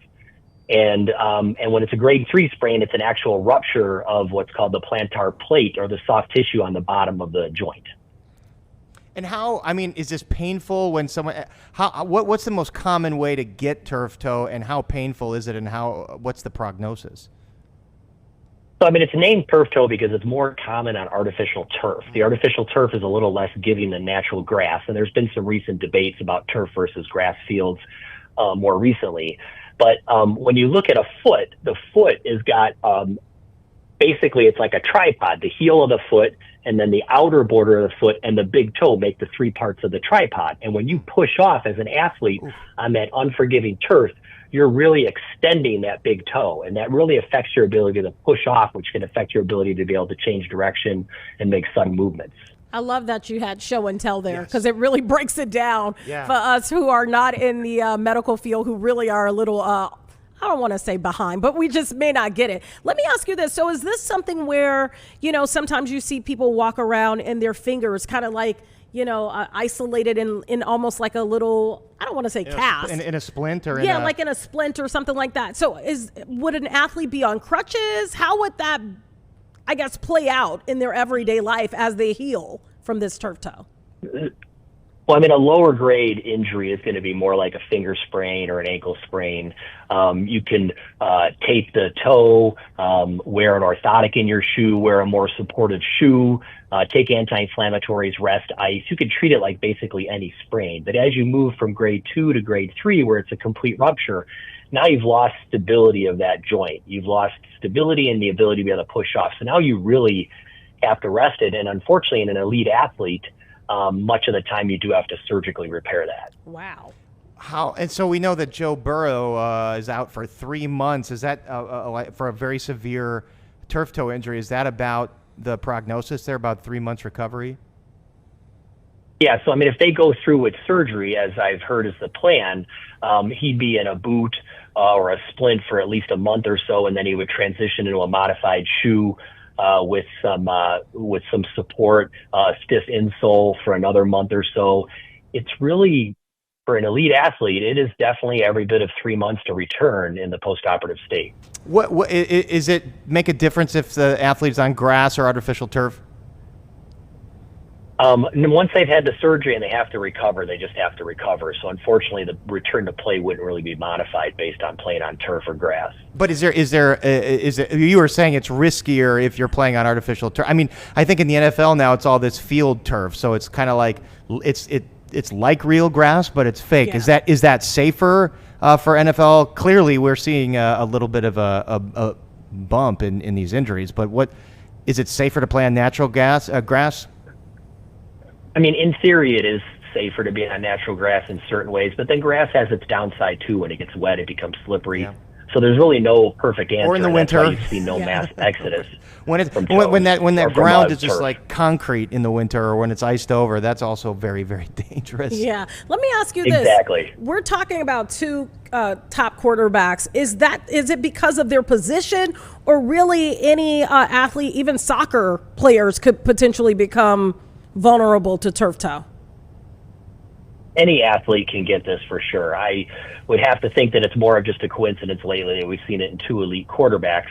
but definitely the quarterback position with them scrambling and making those sudden movements up on their forefoot that they do, that can definitely be make you more prone to suffering this kind of an injury. I know this may be a crazy question because it kind of sounds like you can't really prevent it, but is there any way to prevent it at all? Maybe even for children that play these sports? Supportive shoe wear is really the best way to prevent it. And certainly some people's feet would benefit from orthotics or inserts that go inside of the shoe to help stiffen that shoe up. That's about the best way you can do. Some people play in their backyard in Crocs and in flip-flops or sandals, and that's not really a great way to participate in activity. That's going to put you at higher risk. Absolutely. Yeah, higher risk for a lot of things, Yeah, I think. I would think. If you're in Crocs. All right, doctor, thank you so much for being with us today. Dr. Knoll, thank you very much. Thank you for having me. It was Goodbye. a pleasure. Thanks.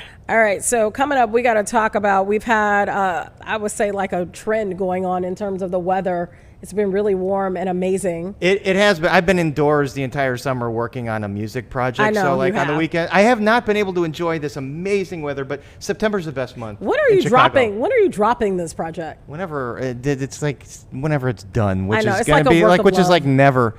Because It'll there's be so much done. work to do. But anyway, September is the best month. I know, it is the best. And we're going to be talking to meteorologist, the chief, about all of this amazing weather. Emily Walls is coming up right after this break.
And we're back here at Chicago Live. I'm Paris Schutz, and we are joined by the best in the business, meteorologist, chief meteorologist, Emily Walls, to talk about this amazing stretch of September weather having, which is pretty typical for early September, no? You can hear the soundtrack in the background. Yes. We've got Tia singing Heat Wave. Stunning out there today. So typically for this time of the year, Paris, average is right around 76 degrees. So we're actually doing better than average. Average low temperatures are right around 58, 59 degrees. So we're doing pretty well. It's feeling a little more like August than it is September at this point, and we're just going to keep it on going. So the actual Climate Prediction Center put out the September temperature outlook at the very beginning of September, and it was showing above average conditions throughout basically the entire month overall for September, and that's exactly how things are shaking out. So notice your 7-day forecast.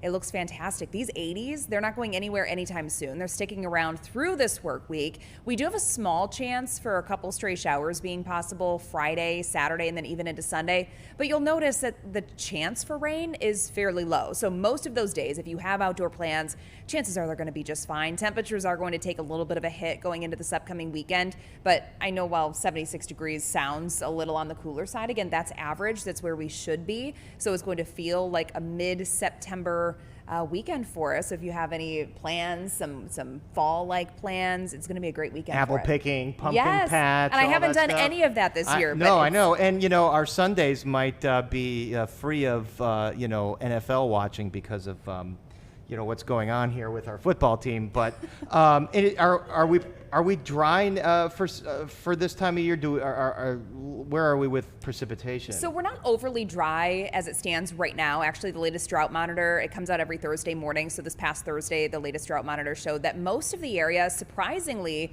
with the lack of rainfall that we've had over the last week, it still looks pretty good. We have a couple patches that are considered to be abnormally dry, especially the northwest suburbs, places like McHenry County, Lake County, northern Cook County. We are seeing some abnormally dry conditions, but overall, I mean, we've been in really good shape as far as rainfall goes. I don't know if you agree. September's the best weather month. It is. It's my birthday month. It's your birthday month? Yeah. Fall birthday. Libra? Virgo. Virgo. Okay, yeah. I'm a Libra. Early October, which is hit or miss. Sometimes it's 80, sometimes it's 35. Yeah, well, I'll try to keep the 80s going for you. Keep it going, Emily. Yep. Okay, Emily Walls, Chief Meteorologist, thanks so much for joining us, and we'll be right back right after this.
Paris, do you remember Hoot Hoot Don't Pollute? Vaguely. That's kind of like an environmental thing from the 90s, that owl, yeah. Yeah, Woodsy Owl is turning the big 54 this September, and joining us now is Michael Hoffman of the National Waste and Recycling Foundation to speak with us about really what's new in terms of the Woodsy Owl. And it sounds like batteries are the big risk right now. Thank you so much for being with us. Well, thank you, ChicagoLIVE, for having us, because this is a critical issue, and we're thrilled to be partnered in a PSA campaign with the U.S. Forest Service, this iconic figure in conservation education, Woodsy Owl, and we're going to take that old message of give a hoot, don't pollute, and we're going to give them a new one. It's skip the bin, turn your batteries in, and help Chicago be a safer place for all of its citizens. All right, so what's the crux of the issue, and are we talking about regular batteries that power things like your remote control? Are we talking about batteries that store energy in the power grid? Are we talking about car batteries? And what is the environmental concern right now? So all of those are of concern, but our message today is about loose batteries from your AA, your wafer, your button, all the way up to a car-sized nickel hydride batteries that do start-stop. So scooters, e-bikes, your toothbrush, your telephone, your chargeable portable phones in your house, cell phones, laptops, all of those things are part of this campaign of get these loose batteries out of the waste stream, because every day somewhere in the United States in our waste and recycling infrastructure there's a fire related to a battery. Mr. Hoffman, let me ask you about that, because I actually have a friend who, I didn't know this is what happened, but they threw some batteries away. It was on a warm day. We had like a little bit of a warm front come through the Chicagoland area that lasted for a little while, and they threw some batteries away in the garbage can. The can was pretty close to the garage. The garage caught fire, and then the rest of the house caught fire straight from that garbage can. What's the danger for putting batteries in a garbage can? So if a battery gets overheated, you ever have held your cell phone and it's super hot, gets super hot, you're overcharged your battery's overheated. That battery chemistry will start to break down and you'll get a chemical reaction. And if it's a lithium ion battery or a lithium metal, it'll go to 1300 degrees in milliseconds. And you get something known as thermal runaway, where you can't put it out with normal means. And by the time the fire department can get there, even with good response of 6 minutes, you'll have engulfed that garage, that car, that home's, you may have lost it. Tell us this. So you have to be very concerned about heat, crushing, breaking. So remember, traveling in airplanes and the flight attendants tell you if your phone falls down between the seat, please don't retrieve it. Their fear is the seat will bend the phone and you'll get this chemical reaction, and then you've got a 1300 degree fire going on. Wow. Don't even want to think about that. So what is the message that Hootie the Owl is going to be? Woodsy. I'm sorry, Woodsy. Woodsy the Owl. I guess I was thinking of Hootie and the Blowfish. Hootie the Blowfish or something. Woodsy the Owl. What's the message? On your brain. Got to get your project done. Yeah, thank you. Oh, thank you. Yes, no. So what is Woodsy's message? So Woodsy's message is skip the bin, turn your batteries in. And the issue for us in our message testing is that if we told the public, don't put it in the trash, they'll go, oh, recycle it. So we want you to skip all of those bins. Whether you have a trash bin or recycling bin, please don't put them in those bins. On our website, and when we do the skip the bin, turn your batteries in message, there will be a zip code locator, and it'll show you where to take those batteries. Home Depot, Lowe's, Targets,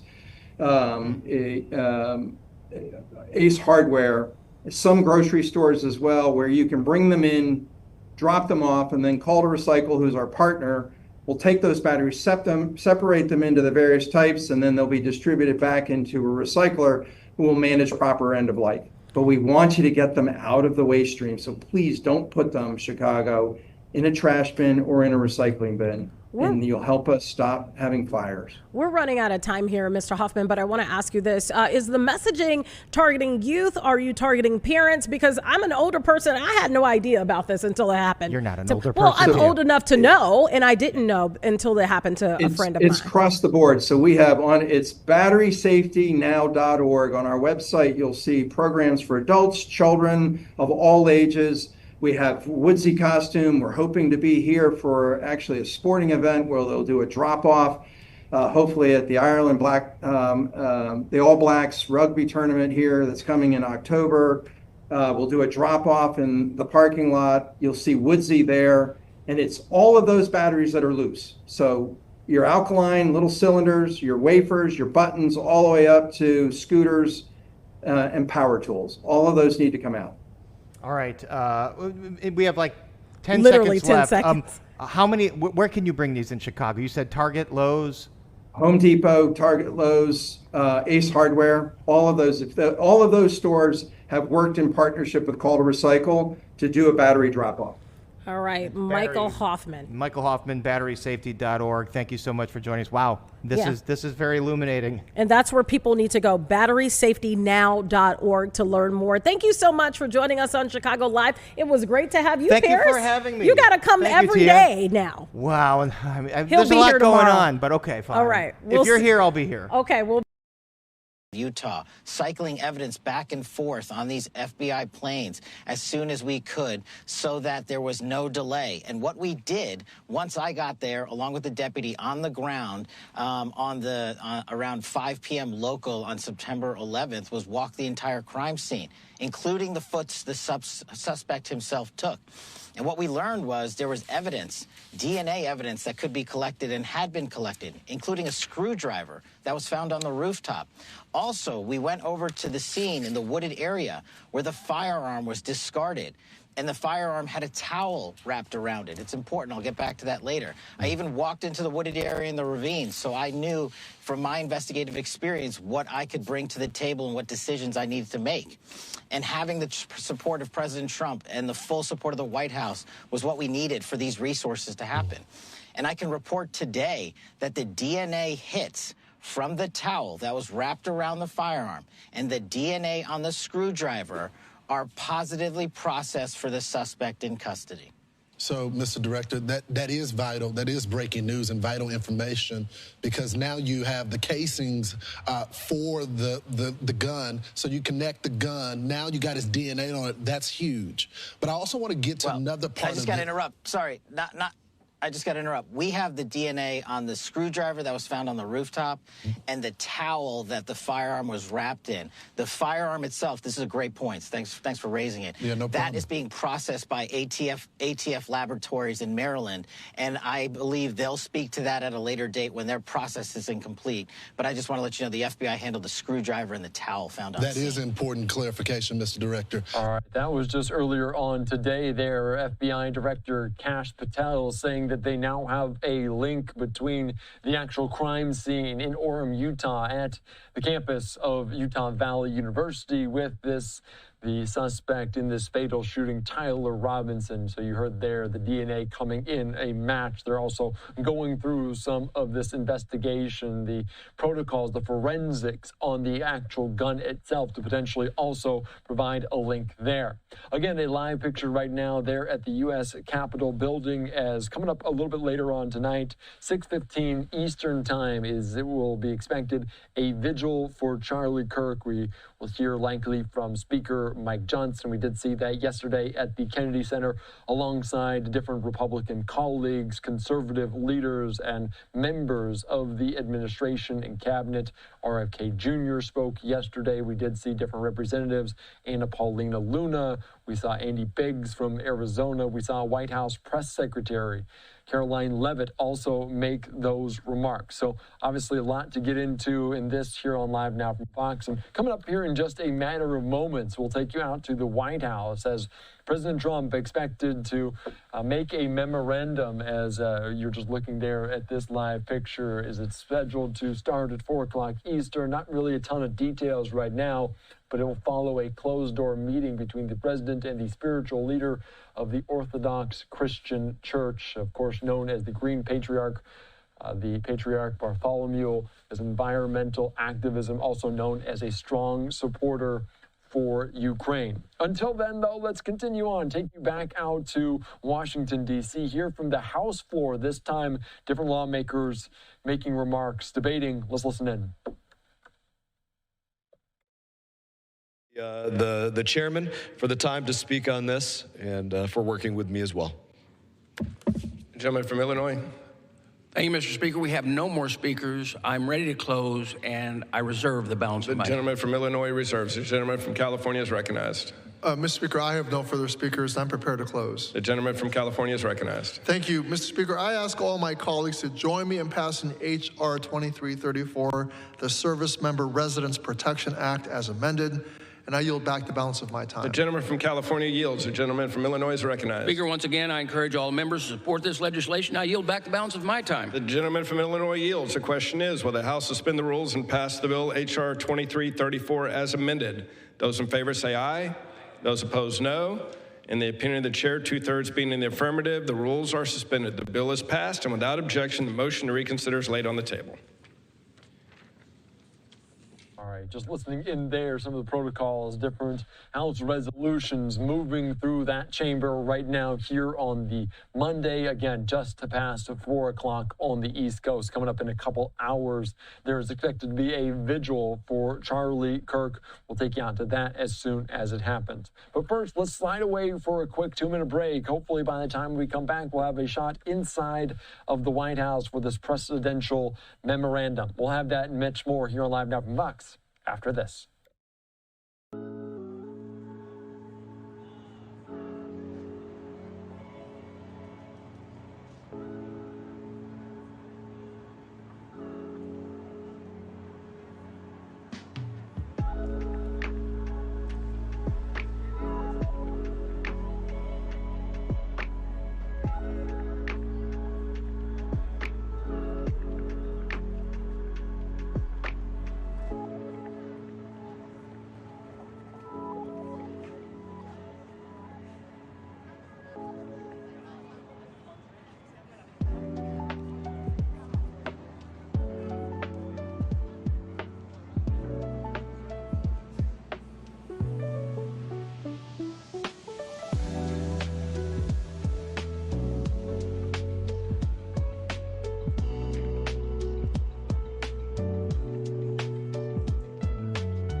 All right, welcome back in here to Live Now from Fox. I'm Andy Mack. Let's quickly take you right now out to the Senate floor. We're hearing comments from the Minority Leader, Chuck Schumer. Let's dive into these live.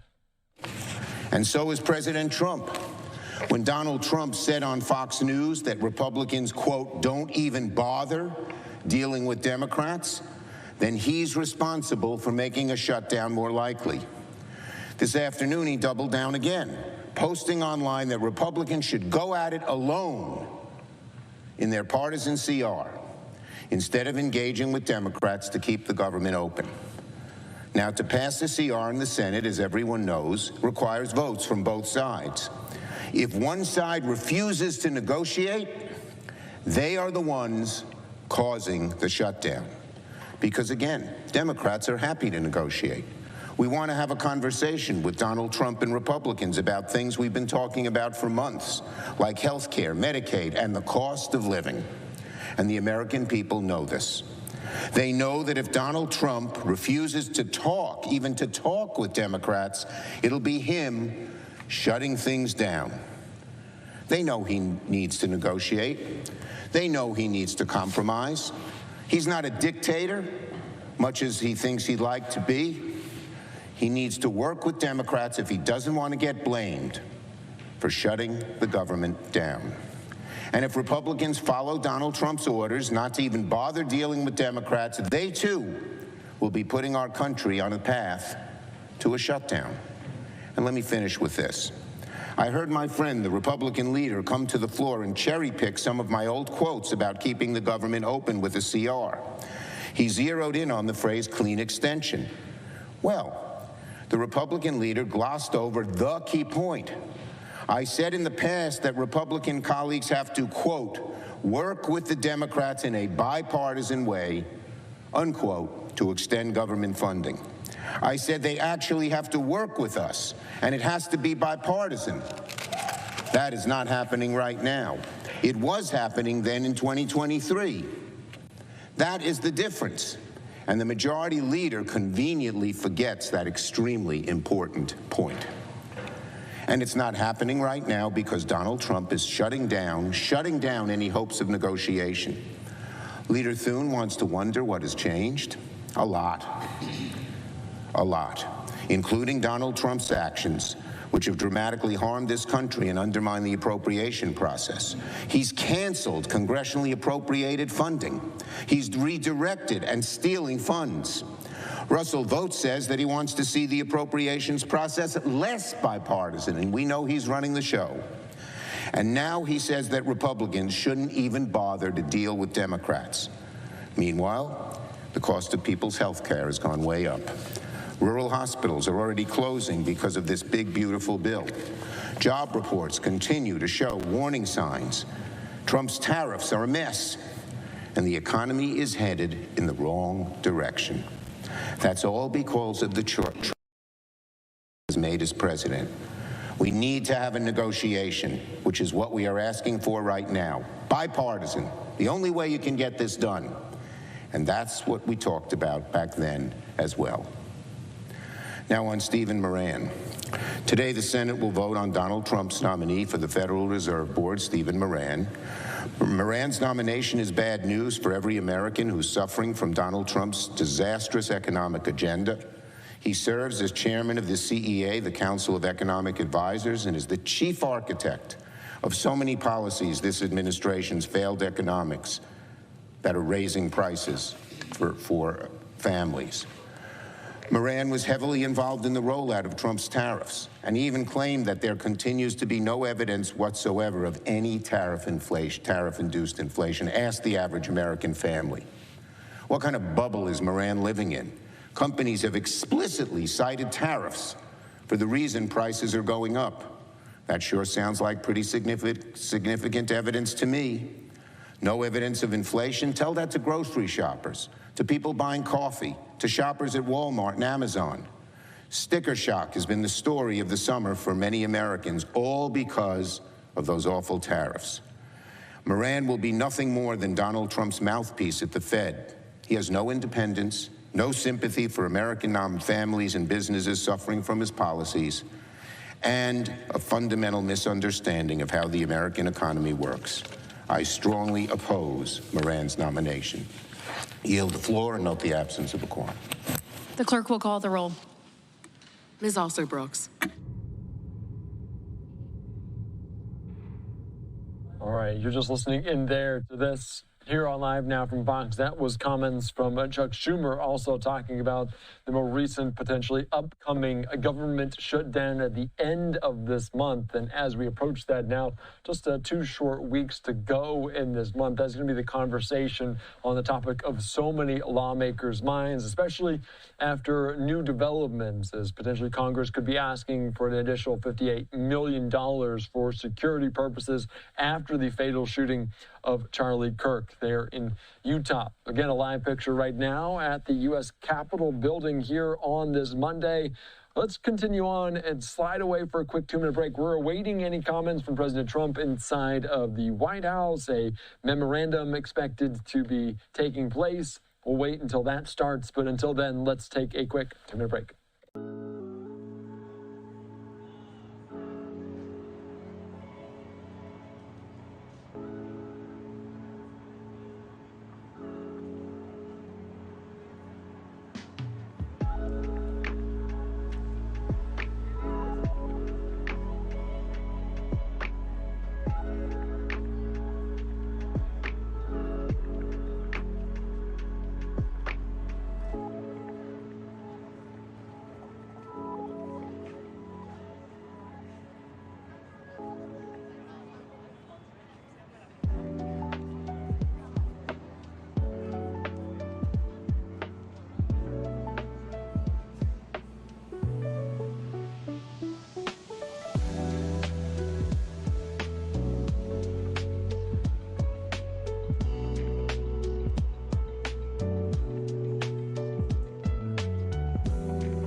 All right, welcome back in here to Live Now from Fox. I'm Andy Mack. We are patient. We are waiting for a presidential memorandum potentially there at the White House here on this Monday, slated to begin at 4 o'clock Eastern. So we'll keep our eyes and ears open for this for the time being. And coming up also now, exactly in 2 hours' time, there will be a vigil held in the U.S. Capitol for Charlie Kirk, as we did see yesterday at the Kennedy Center, different lawmakers, conservative leaders, Republican lawmakers at this event speaking, talking about their time, their connection to that activist that was fatally shot on Wednesday last week in Orem, Utah. And of course, there is now a increased temperature in terms of security concerns for lawmakers, for other people that speak their mind in a similar fashion. For more on this, let's go out right now to Caroline Shively on what those details might include.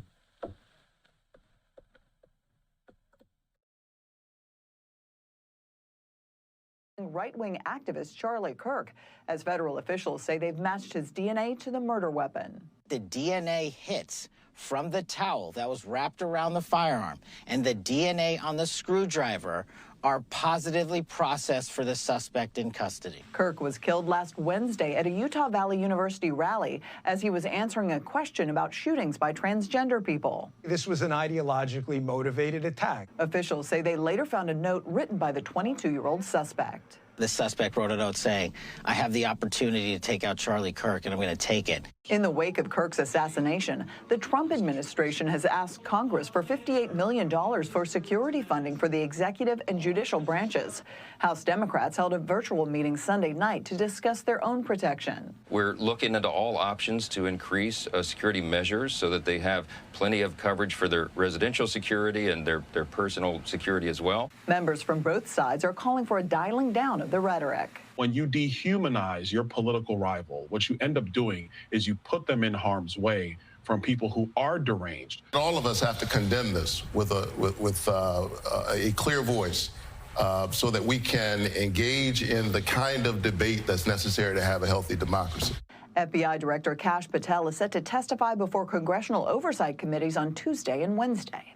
In Washington, Caroline Shively, Fox News. All right, thank you so much for that, and we will take you out to those hearings involving the FBI Director Kash Patel. And a lot has been made about what happened last week on that Wednesday when the shooting took place. There was almost an immediate report that someone was in custody, a person of interest was in custody. That person ultimately interrogated and then released. Another event, another similar outcome where another person of interest was taken into custody and then again released. And it took several days for the manhunt, the investigation, to narrow their focus and finally get Tyler Robinson in custody some 240 miles southwest of that campus several days later. So following it all closely here on Live Now from Fox, and obviously we'll talk more to different reporters on Capitol Hill about some of those security concerns and also what Congress is doing about it.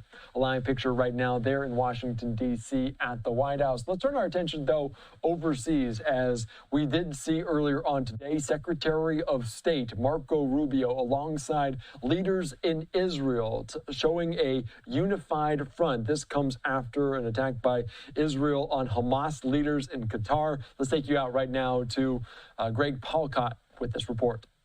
The United States is standing in solidarity with Israel, calling for Hamas to be eliminated and all hostages to be released. Every single hostage, both living and deceased, needs to be home immediately.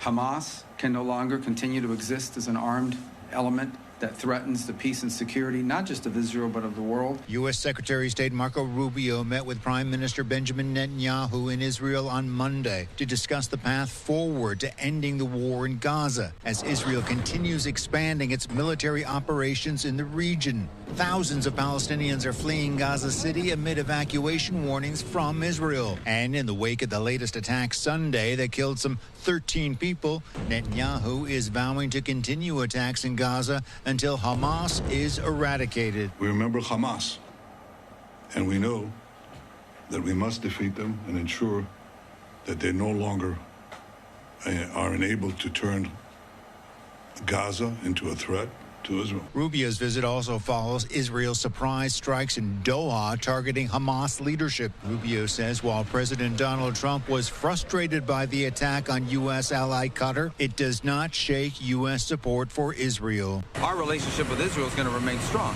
And sometimes, things happen or come up in those relationships that perhaps you're not 100% aligned with or what have you, but it's not going to change the nature of our relationship with the Israelis. Arab and Muslim leaders are gathering in Doha today for an emergency Arab Islamic summit, and Rubio is set to travel to Doha tomorrow. In Tel Aviv, Greg Malcott, Fox News.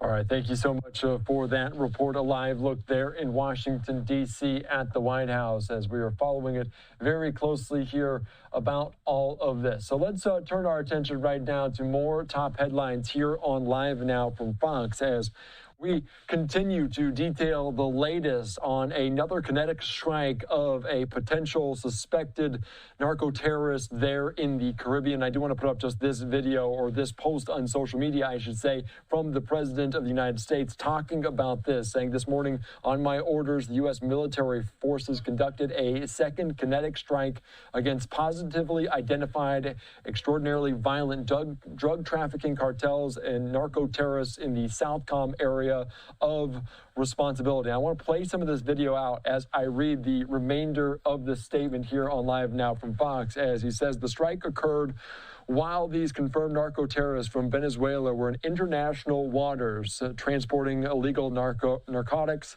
headed to the U.S. These extremely violent drug trafficking cartels pose a threat to U.S. national security, foreign policy, and the vital U.S. interest. The strike resulted in 3 male terrorists killed in action. No U.S. forces were harmed in the strike. Be warned, you are transporting drugs that can kill Americans.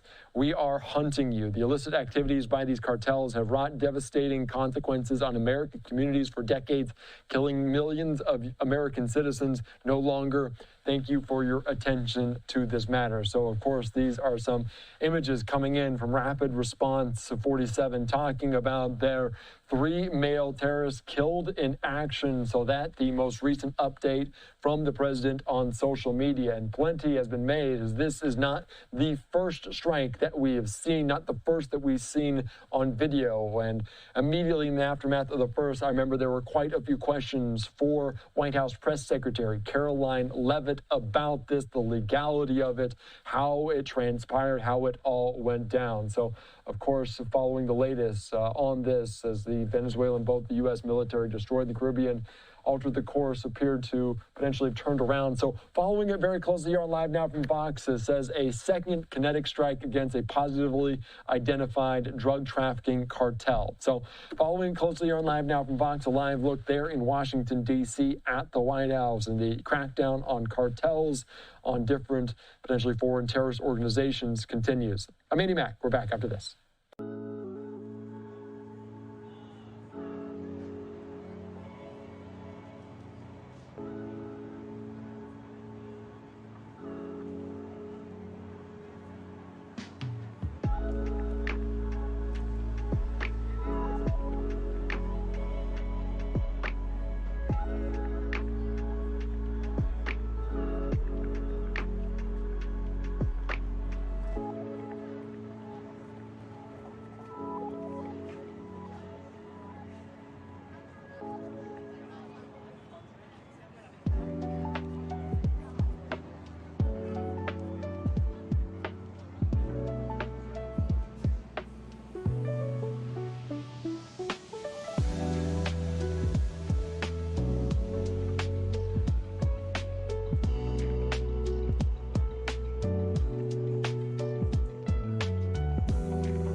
All right, welcome back in here to Live Now from Fox. I am Andy Mack. Almost 4:30 on the East Coast, as soon enough we'll take you out to a vigil for Charlie Kirk as different conservative leaders continue to react. We did see quite a few responses from lawmakers in the immediate aftermath last Wednesday as they were just getting the information of this horrific, this tragic event there, as he was just speaking to students, speaking to young, interested college students on that campus there last week. So potentially watching this unfold here on Live Now from Fox. Let's take you out, though, to the House floor as they are making remarks, debating different new House resolutions. Let's listen into this on Live Now from Fox.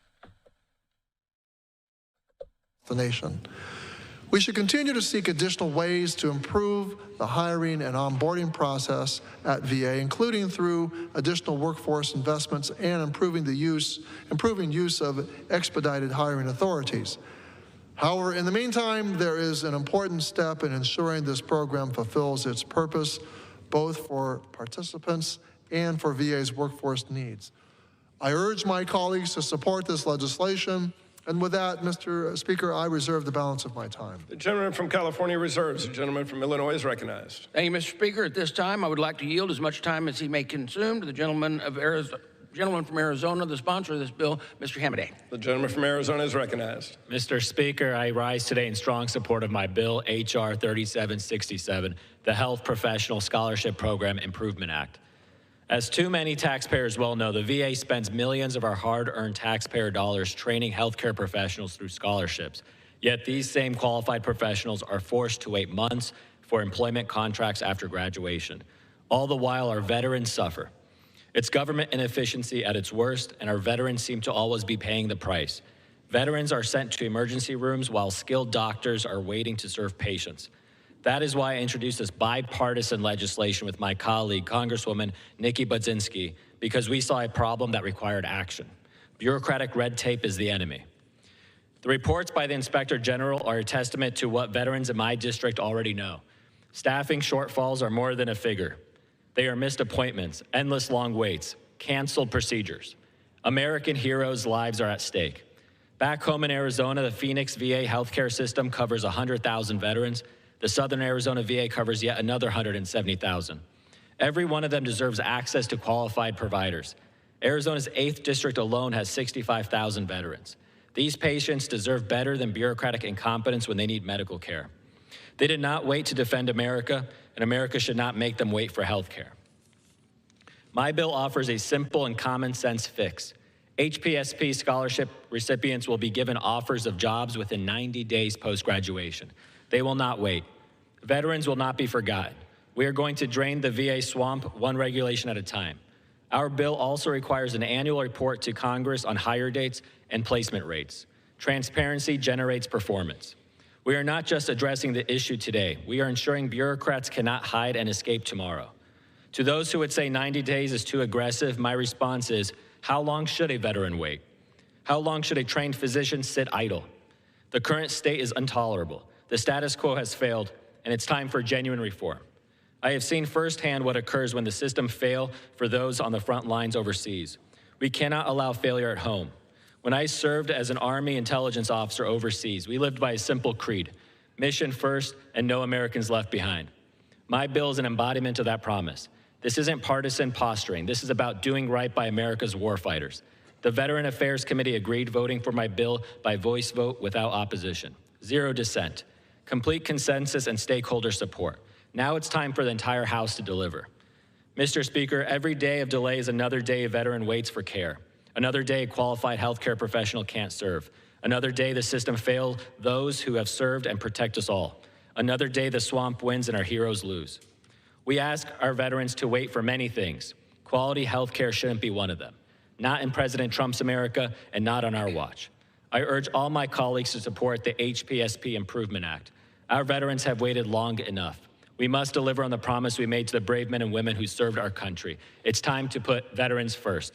And with that, I yield back. The gentleman yields. The gentleman from Illinois is recognized. Thank you, Mr. Speaker. We have no more speakers I'm ready to close, and I reserve the balance of my time. The gentleman from Illinois reserves. The gentleman from California is recognized. Mr. Speaker, I have no further speakers. I'm prepared to close. The gentleman from California is recognized. Mr. Speaker, once again, I urge my colleagues to vote yes on H.R. 3767, the Health Professional Scholarship Program Act of 2025, as amended. Thank you, and I yield back. The gentleman from California yields. The gentleman from Illinois is recognized. Speaker, once again, I encourage all members to support this legislation. I yield back the balance of my time. The gentleman from Illinois yields. The question is, will the House suspend the rules and pass the bill H.R. 3767 as amended? Those in favor say aye.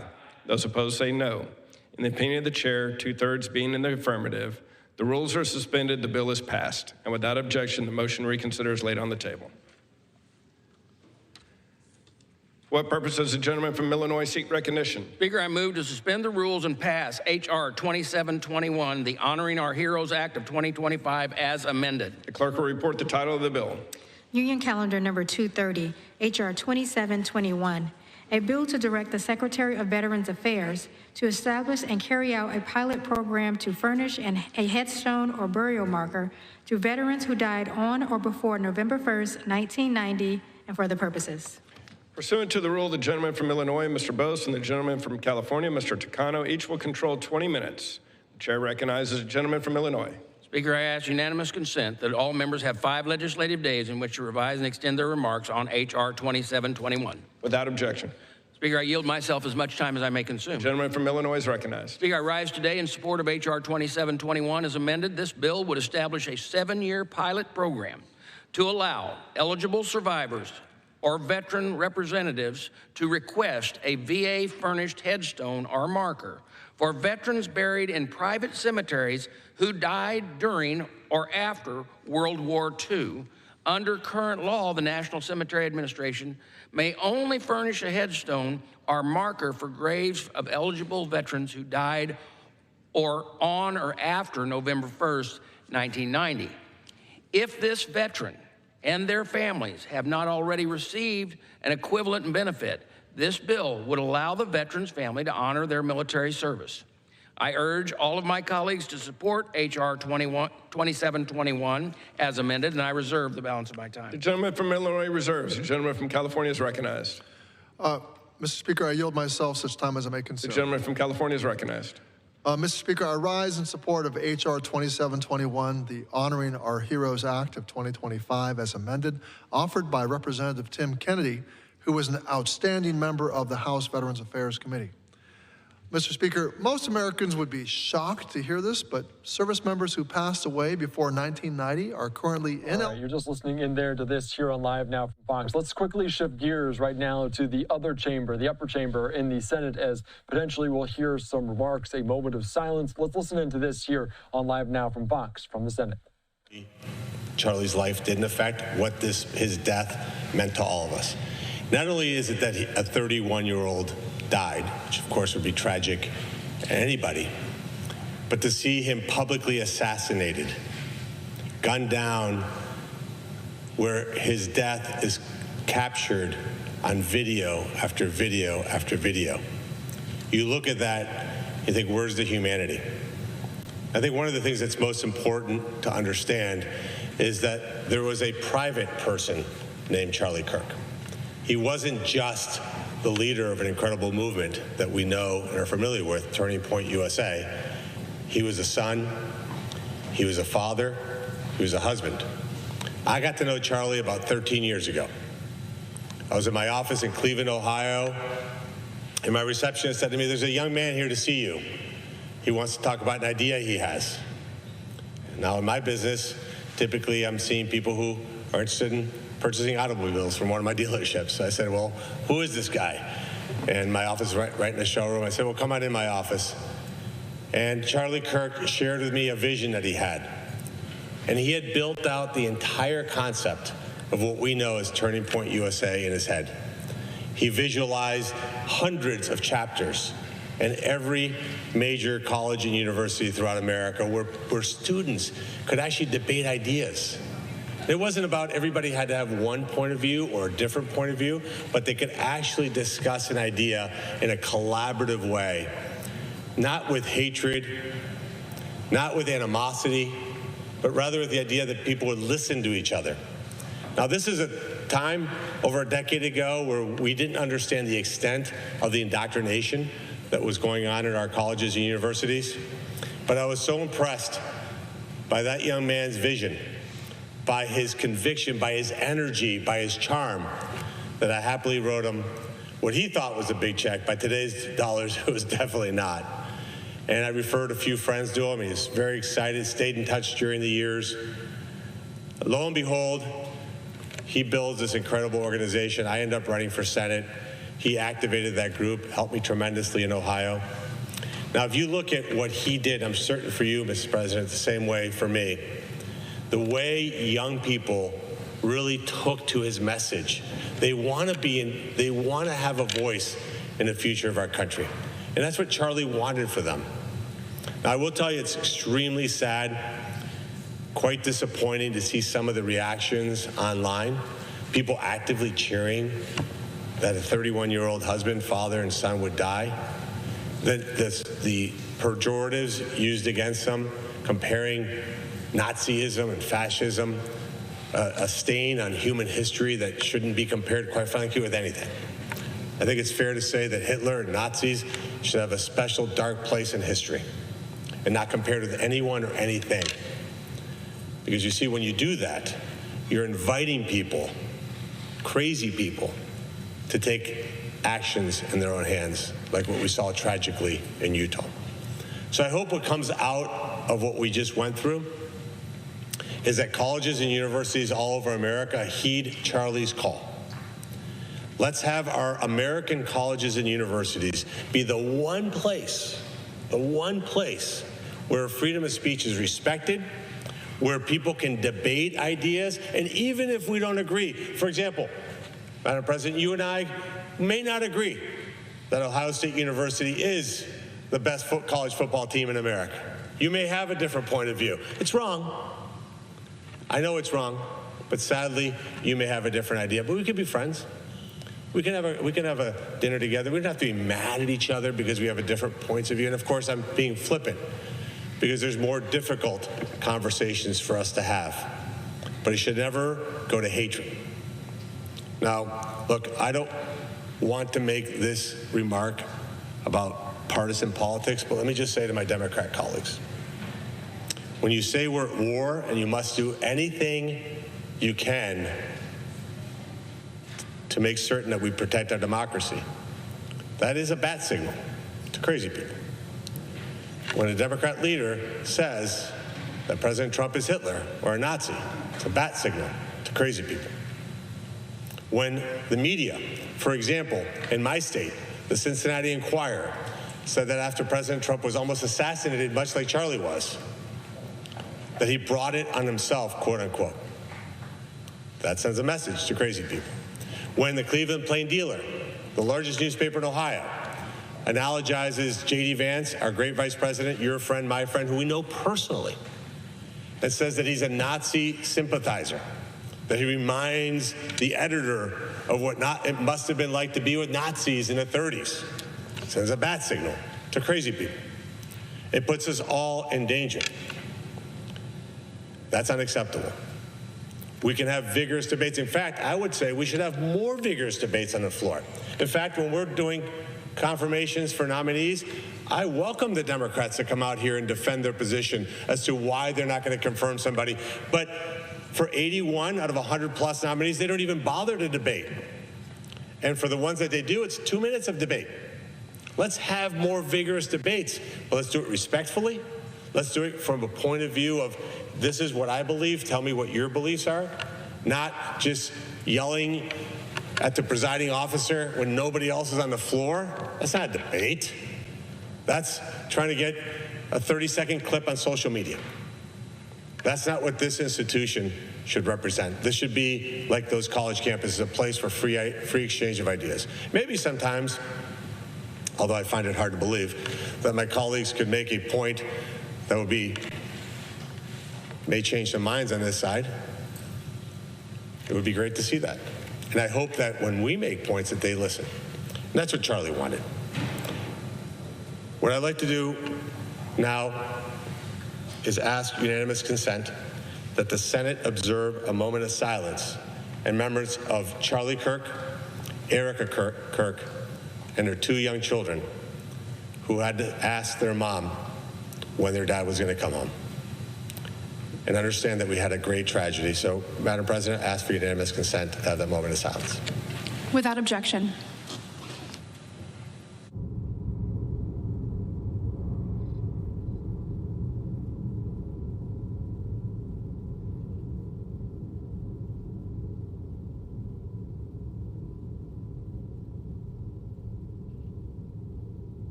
I note the absence of a quorum. The clerk will call the roll. Ms. Alster-Brooks.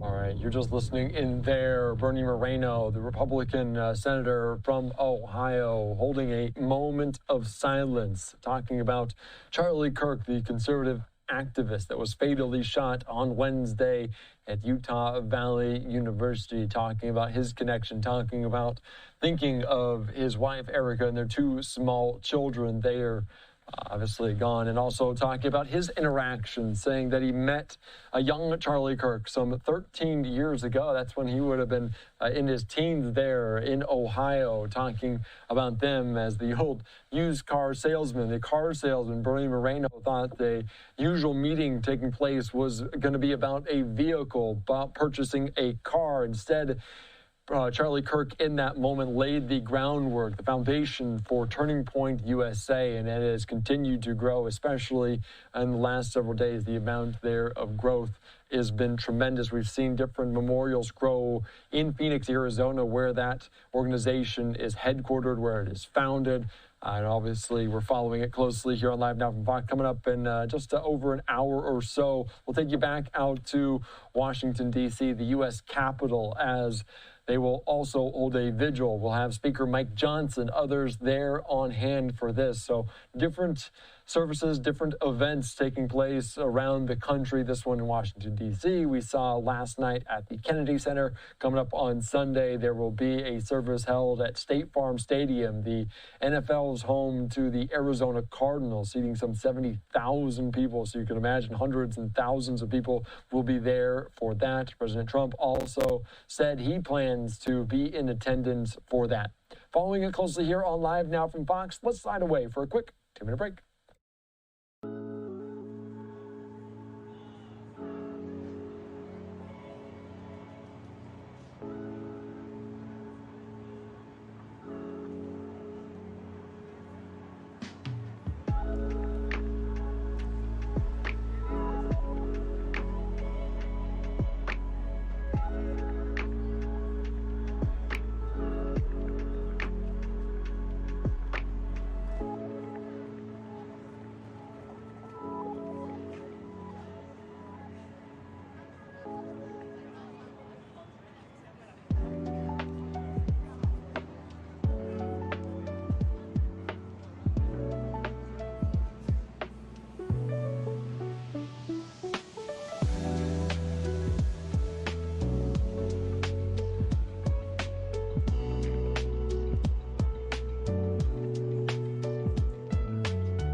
All right, welcome back in here to Live Now from Fox. I'm AD Max. Let's turn our attention to some major tech news. As the deadline was fast approaching on a potential TikTok deal, the United States and China have now reached what they're calling a framework deal for the social media platform. As I want to show this here on Live Now from Fox. Of this, just some context we're talking about now, as they said, courtesy of Treasury Secretary Scott Bessent, saying it's between two private parties, but the commercial terms have been agreed upon.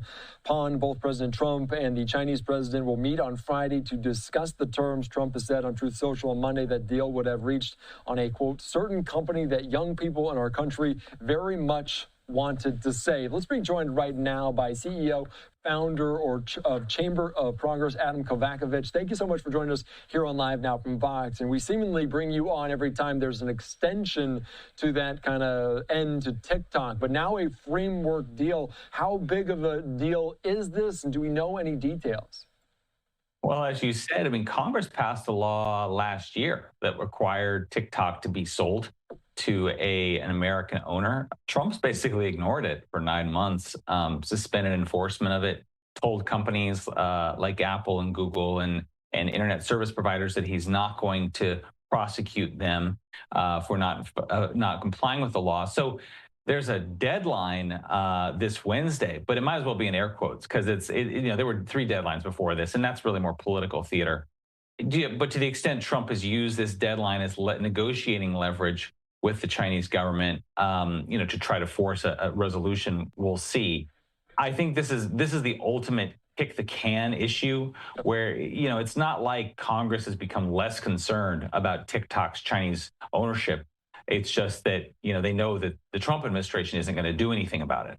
Yeah, that's true. And do we know any details, because obviously the devil is in the details, about what this framework deal might look like, what those certain private companies exactly are?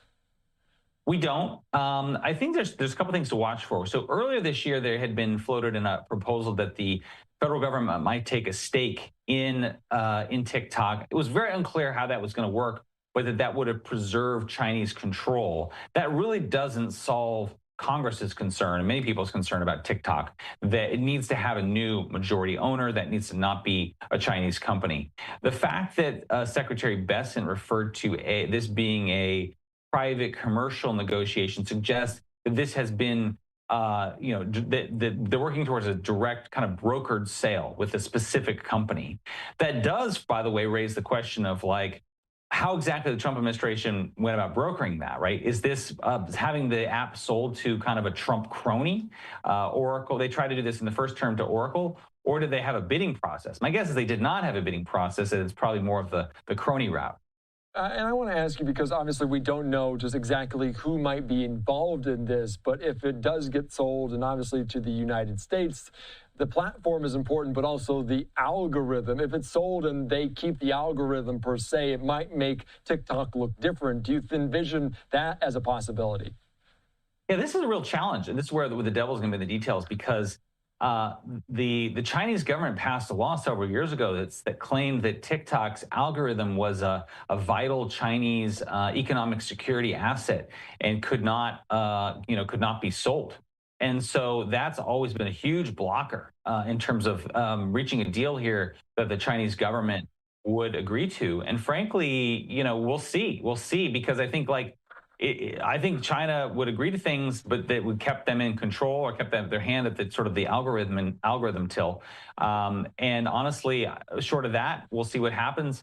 I think it does kind of raise the question of, did Trump use this as leverage for some broader, maybe tariff-related deal? What did he sacrifice in order to do this? We don't know the answer to that either. All right, very good. And I just see the president popping up for this memorandum. So, Adam Kovacevic, I'm going to have to let you go. But thank you so much for joining us here on Live Now from Fox. Thank you. All right, thank you so much. All right, great conversation there, as always, leading right in now to the president as he's making comments from the Oval Office. Let's listen to this here on Live Now from Fox. These cities, and we're going to take care of all of them, step by step, just like we did in D.C. We have virtually no crime in D.C. right now. And we're going to keep it that way. It's our nation's capital. We're going to keep it that way, or we're going to federalize it if we had to, but we don't have to anymore because it's in such great shape. This task force will be a replica of our extraordinarily successful efforts here. And you'll see it's a lot of the same thing, although the numbers here are really something. They're really bad. Now, we did send FBI in about 4 months ago to work, and it brought some of the numbers down, and they did a great job, but we're sending in the big force now. We also sent them into Chicago on a sort of a moderate basis, and we brought down crime a little bit in Chicago, but we're now going to bring it down very big. We're going to be doing Chicago probably next. I was with a great businessman, a man who is involved in all cities through his business. And I say, who do you think should be next after Memphis? And he said, sir, you've got to save Chicago. We're going to wait a little while. But he said, you got to save Chicago. You can't let it go. And this is a very prominent man that everybody knows. And this is from another man in Memphis was saying, Bill, he was saying, very interesting, he's on the board of FedEx. And his hotel is about a block away. And he said, when I walked there, I said, you know, I don't want to do this again. I never want to do it again. And they won't let me walk there. They take them in armored vehicles. They take the board members of FedEx in armored vehicles like a block away to the hotel. This shouldn't be the U.S. This shouldn't be the United States of America. The task force will be a replica, as I said, and it's going to be, I think, equally successful. This is a tremendous success we've had in Washington, I can tell you, and everyone knows it. And people in the White House that work here and other people that I know are calling me and thanking me. They're going out to dinners. They're doing things that they haven't done in years. The effort will include the National Guard as well as the FBI, ATF, DEA, ICE, Homeland Security investigations, and the U.S. Marshals, and more along the prosecutors. We're going to have DOJ led by U.S. Attorney for the Western District of Tennessee, who is here or not here? Who's that person here? That person is going to be very busy. So we're going to have U.S. Attorney for the Western District of Tennessee, and most importantly, Pam Bondi's here. She's heading it up, and she's doing an unbelievable job in every respect beyond this. So also worked with some of the members of the team right here on D.C., and we're very proud of that effort. We essentially had the crime down to a very low rate in 12 days, and within another 10 days after that, it was so incredible. And it continues at that level, and we're going to continue. We have to, because it's our capital. This team will deploy the full powers of federal law enforcement agencies and enforcement generally to restore public safety and get dangerous career criminals off of our streets. We're going to get them off. In 2024, Memphis had the highest violent crime rate, the highest property crime rate, and the third highest murder rate of any city in the nation. Other than that, they're doing quite well, thank you. A person is 4 times more likely to be murdered in Memphis, Tennessee today than in Mexico City. It's been, and you know Mexico City is not a cakewalk. It's been overrun with carjackings, robberies, shootings, and killings. There were 249 murders, 429 rapes, 5,616 burglaries, and 12,522 violent assaults in just the last little while in 2024 and in pieces of 2025, where it's actually gotten worse until recently when we sent the FBI down to see what the hell is going on. Last month, a vicious thug carjacked an elderly woman parked at the movie theater, dragged her out of the car, and body slammed her into the pavement, where she is still trying to recover. Probably won't be successful. So we're not going to allow this kind of savagery to destroy our society anymore. We're stopping it. We're doing it one by one. We have time, but we want to go quickly. We don't want to lose Chicago. We're going to lose Chicago. We're going to lose places like you go to St. Louis. St. Louis. We're going to lose St. Louis. We're not going to lose. We want to save these places. You're going to lose them. It was the way the man said it. He was a very high-quality man. I said, "Who would you do next?" He said, "Sir, do Chicago. You don't want to lose Chicago." We're not going to lose Chicago. So we're going to have to go very big, and we're going to go probably, we're thinking about it for next, Pam. We're going to hold it off. We're going to do some of the smaller ones, and the truth is our people are so good. Gaddy, you're doing a great job wherever you may be. We're doing so good that I don't think we need too much practice, right? But we got to go and save our big cities, our great cities. Chicago's a great city, and we're going to make it great again very soon. And I think we can do that. Despite the tremendous size, I think we can do a real job, and we're going to give you the resources that you need. So with that, I'd like to just end by saying we're going to make Memphis safe again, and I'd like to ask Governor Bill Lee to say a few words, and then Pam can talk, and anybody else you'd like to talk to. We'll go through the whole list. We have all day long if we have to, because this is a very important thing. We have to save our country from violent crime. So, Bill? Yes, sir. Mr. President, first of all, thank you. Thank you. Thank you for your commitment for federal resources to the great city of Memphis. And it is a great city, and it has a great history and a great legacy. And we are very hopeful and excited about the prospect of moving that city forward. I've been in office 7 years. I'm tired of crime holding the great city of Memphis back. And I have spoken today with the director of the U.S. Marshals, with the director of the FBI, with General Bondi. We realize that this effort of multi-agencies that will combine the work of the Tennessee Highway Patrol and the local police departments, when we come together, we can make significant change in our city and the city of Memphis, and that is a powerfully important thing for the state of Tennessee, and I want to say thank you. This will be your proudest moment when we see you in 4 or 5 weeks, maybe sooner. You're going to see numbers that will drop and plummet like you haven't. Just like we did in D.C., they plummeted. Nobody can even believe it. And they're going to plummet. It'll be one of your really proud moments, and you've done a good job, too. But this will be maybe your proudest moment. Thank you, sir. Okay? And the director, as the director said, the goal is sustained. Right. Got to keep it. Sustained crime lowering. And that, with this effort, I believe we can get there. We can finally get there for that city. Yep, we're going to have it sustained a long time. And your people are going to get better and better, and your police force has been terrific. They're working with us very much, as you know. We started it, as I said, on a little basis, and we got it down quite a bit, but now we go in for the big march, okay? And Director Patel and his team have done remarkable work so far. As you know, the numbers are great, and this will be one more step in the right direction for Memphis. That's true. Thank you. He's done a very good job. Thank you very much. Pam, please. President Trump, at your directive, we went in, as you all know, to D.C. and took over the city of D.C., working hand in hand with Metro Transit Authority. All of the agencies represented here today got over 2,000 violent offenders, got over 200 guns off the streets of D.C., and D.C. is safe again. And now, Governor, working with you and working with our 2 U.S. senators and all of our agencies working hand in hand, we're going to do everything we can to make Memphis safe again. That was President Trump's directive to us, and it's easy to do when you're working with such great leaders. And Secretary Noem, you have been instrumental in this, and Director Patel has already been into Memphis and gotten so many violent offenders and guns off the street, and that's what started it. The Attorney General Todd Blanche, thank you. We've all been going nonstop, working hand in hand together, and Gaddy Serralta, Terry Cole. Live from Chicago, this is Fox 32 News at 4. Right now at 4, school board members' remarks spark outrage in the western suburbs. Why black leaders say this one crossed the line.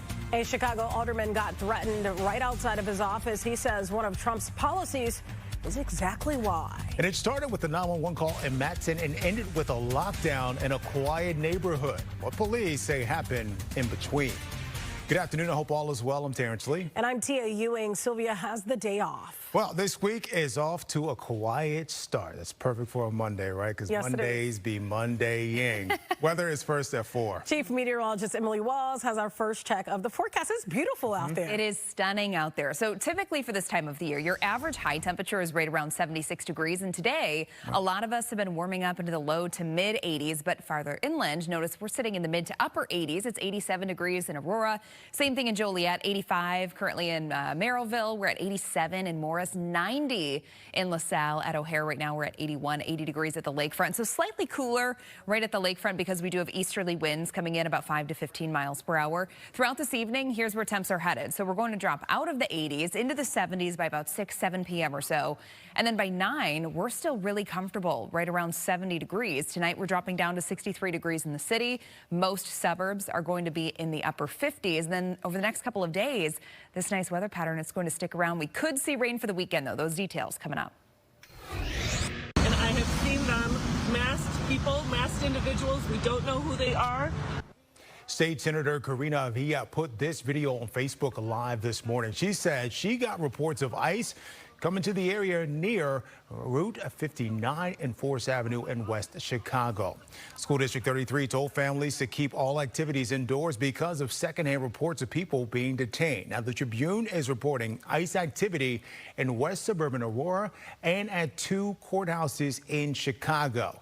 Under Illinois' 2017 Trust Act signed by a former Republican governor, local law enforcement cannot work with federal authorities on immigration enforcement. Governor Pritzker also signed the Safe Schools for All Act, offering protections and ensuring access to education for immigrant families. During a press conference late this afternoon, State Senator Villa said the calls are simple. Immigrant families just want to be treated equal. This community has the right to joy, has the right for happiness. We have the right to dance and to sing and to be happy. We deserve it. And that very sentiment being reflected tonight in Pilsen. Yeah, amid fears of an immigration crackdown in Chicago, El Grito Fest in Grant Park was canceled, but one Pilsen church is stepping up to hold a celebration of its own. That is where we find Casey Cronus live with the latest. Casey. Hey guys, community members can expect food, music, and mariachi performances, but also a traditional and ceremonious ritual. The event just kicked off here at St. Paul's Catholic Church near 22nd and Hoyne. During this evening's celebration, parishioners will reenact the call of a priest in Mexico in 1810, when he encouraged the people to act and gain their independence from Spain. Similar ceremonies are held around the world leading up to Mexican Independence Day, which is observed tomorrow. El Grito Fest in Grant Park would have been held over the weekend, but organizers were concerned about potential ICE activity and canceled the event out of an abundance of caution. This is a separate, smaller scale gathering, and Chicago police are here. It is free and open to the public, and parishioner Mary Gonzalez says it is important to be together. And I think it's just a statement of resistance, you know, to say, yes, we're nervous. Of course we are. But we still are who we are. I'm very proud to be both American, born and raised in Chicago, but also to have Mexican roots. To be bilingual is very important to me. So that's what I want everyone to celebrate, who they are. The event runs until 9 tonight. Now, for those who are concerned and don't wish to partake in person, the church is streaming the event online. We'll have more details on our website. Reporting live in Pilsen, Casey Cronus, Fox 32, Chicago. 40th Ward Alderman Andre Vasquez says he won't be silenced and that he will keep fighting against President Trump's Operation Midway Blitz. Yeah, he's saying all this after a threatening situation. Joni Lund tells us what happened right outside his office. A rat at the door might not be the most uncommon thing in Chicago, but there was a note threatening in nature, and it's all under investigation. Someone spotted the dead rat on the sidewalk on busy Western Avenue. It looked placed there. They called police. 40th Ward Alderman Andre Vasquez is checking the security system of his North Side Ward office and talking to neighbors about what was found there. Police alerted him a dead rat was at the door with a note comparing undocumented immigrants to vermin. It read, "Support ICE." I mean, for somebody to take the time to do something like that, you've got to take it seriously. So it's why we made sure to follow up with CPD, make sure we're taking extra precautions, want to make sure that the staff is safe. Tension and anxiety is increasing now that ICE activity is elevated. Alderman Vasquez says threats of any kind around September 16th, Mexican Independence Day, won't ruin the community's celebrations of culture and heritage. the activity is unacceptable. We have a lot of people afraid in general when you've got ICE here. And so we just want to make sure that people understand that we're government. We're going to continue to do our job. We're going to make sure we're serving our neighbors. And as the chair of the Committee on Immigrant and Refugee Rights, we're still going to do everything possible to make sure we protect all of our neighbors. Alderman Vasquez said the threat did not seem directly aimed at him, but targeted a group of people. And so he is urging police to call this a hate crime. Joni Lum, Fox 32, Chicago. The FBI says there's new evidence in the Charlie Kirk assassination, including DNA from the suspect. Kaylee Schuyler is live in Utah with the latest. Kaylee. Hi, Terrence and Tia. So I'm standing in the courtyard where the conservative activist was hosting a debate before it turned into a crime scene. The university actually just opened back up this part of campus today, and there are crews renovating parts of the lawn and sidewalk where Kirk was sitting when he was killed. Now, investigators believe Robinson took that deadly shot from a nearby rooftop, then jumped off the building, leaving behind some of this new DNA evidence. But we were able, during that scene, him grabbing that particular side of the building and jumping down, we were able to gather a significant amount of forensic information, which we expedited back to the lab, which was the key, I think, piece of information that we were able to crack this thing open on. Authorities arrested Robinson last week on several charges, including aggravated murder, and booked him into the Utah County Jail. Utah's governor says Robinson is not cooperating, and the sheriff's department says he's under special watch until he completes a mental health evaluation. Now, investigators are working to piece together all the evidence, trying to nail down a motive. According to law enforcement, Robinson appeared to have an obsession with Kirk based on his online activity, and family members also say he had grown very political over the last few years and did not support Kirk's views. Now, just across campus is a growing memorial for Kirk. All weekend, students and locals have placed flowers, personal notes, and candles to honor the conservative activist. One student visiting the memorial recalled the moments right after the shooting. And as people just started running past me, there was a lot of other students just sitting on the campus studying and reading and whatever. And there's just so much confusion, like where are all these people going? Like what's happening. Professors are back on campus today, and students will start back with classes on Wednesday. As for Robinson, he'll have his first court appearance tomorrow. He'll appear virtually. In Orem, Utah, Kaylee Schuyler, Fox 32 Chicago. Thank you so much, Kaylee. A growing number of black community leaders in Aurora say they want a school board member to resign from East Aurora School District 131. At the center of the controversy is school board member Myra Reyes. Community members say her past comments about the district's dual language program unfairly pit black and Hispanic students against each other. Audio obtained from her 2024 interview for a vacant board seat allegedly reveals Reyes questioning whether non-Spanish speaking students like African-American students should have equal access to bilingual advantages. The DuPage NAACP President Michael Childress says a school board member should be pushing equality. Isn't that what we're supposed to be trying to strive for in this community and in the country? Is that equality should be the basis of everything we do, and as far as pushing one group down so that it sounds like you're anti-equality on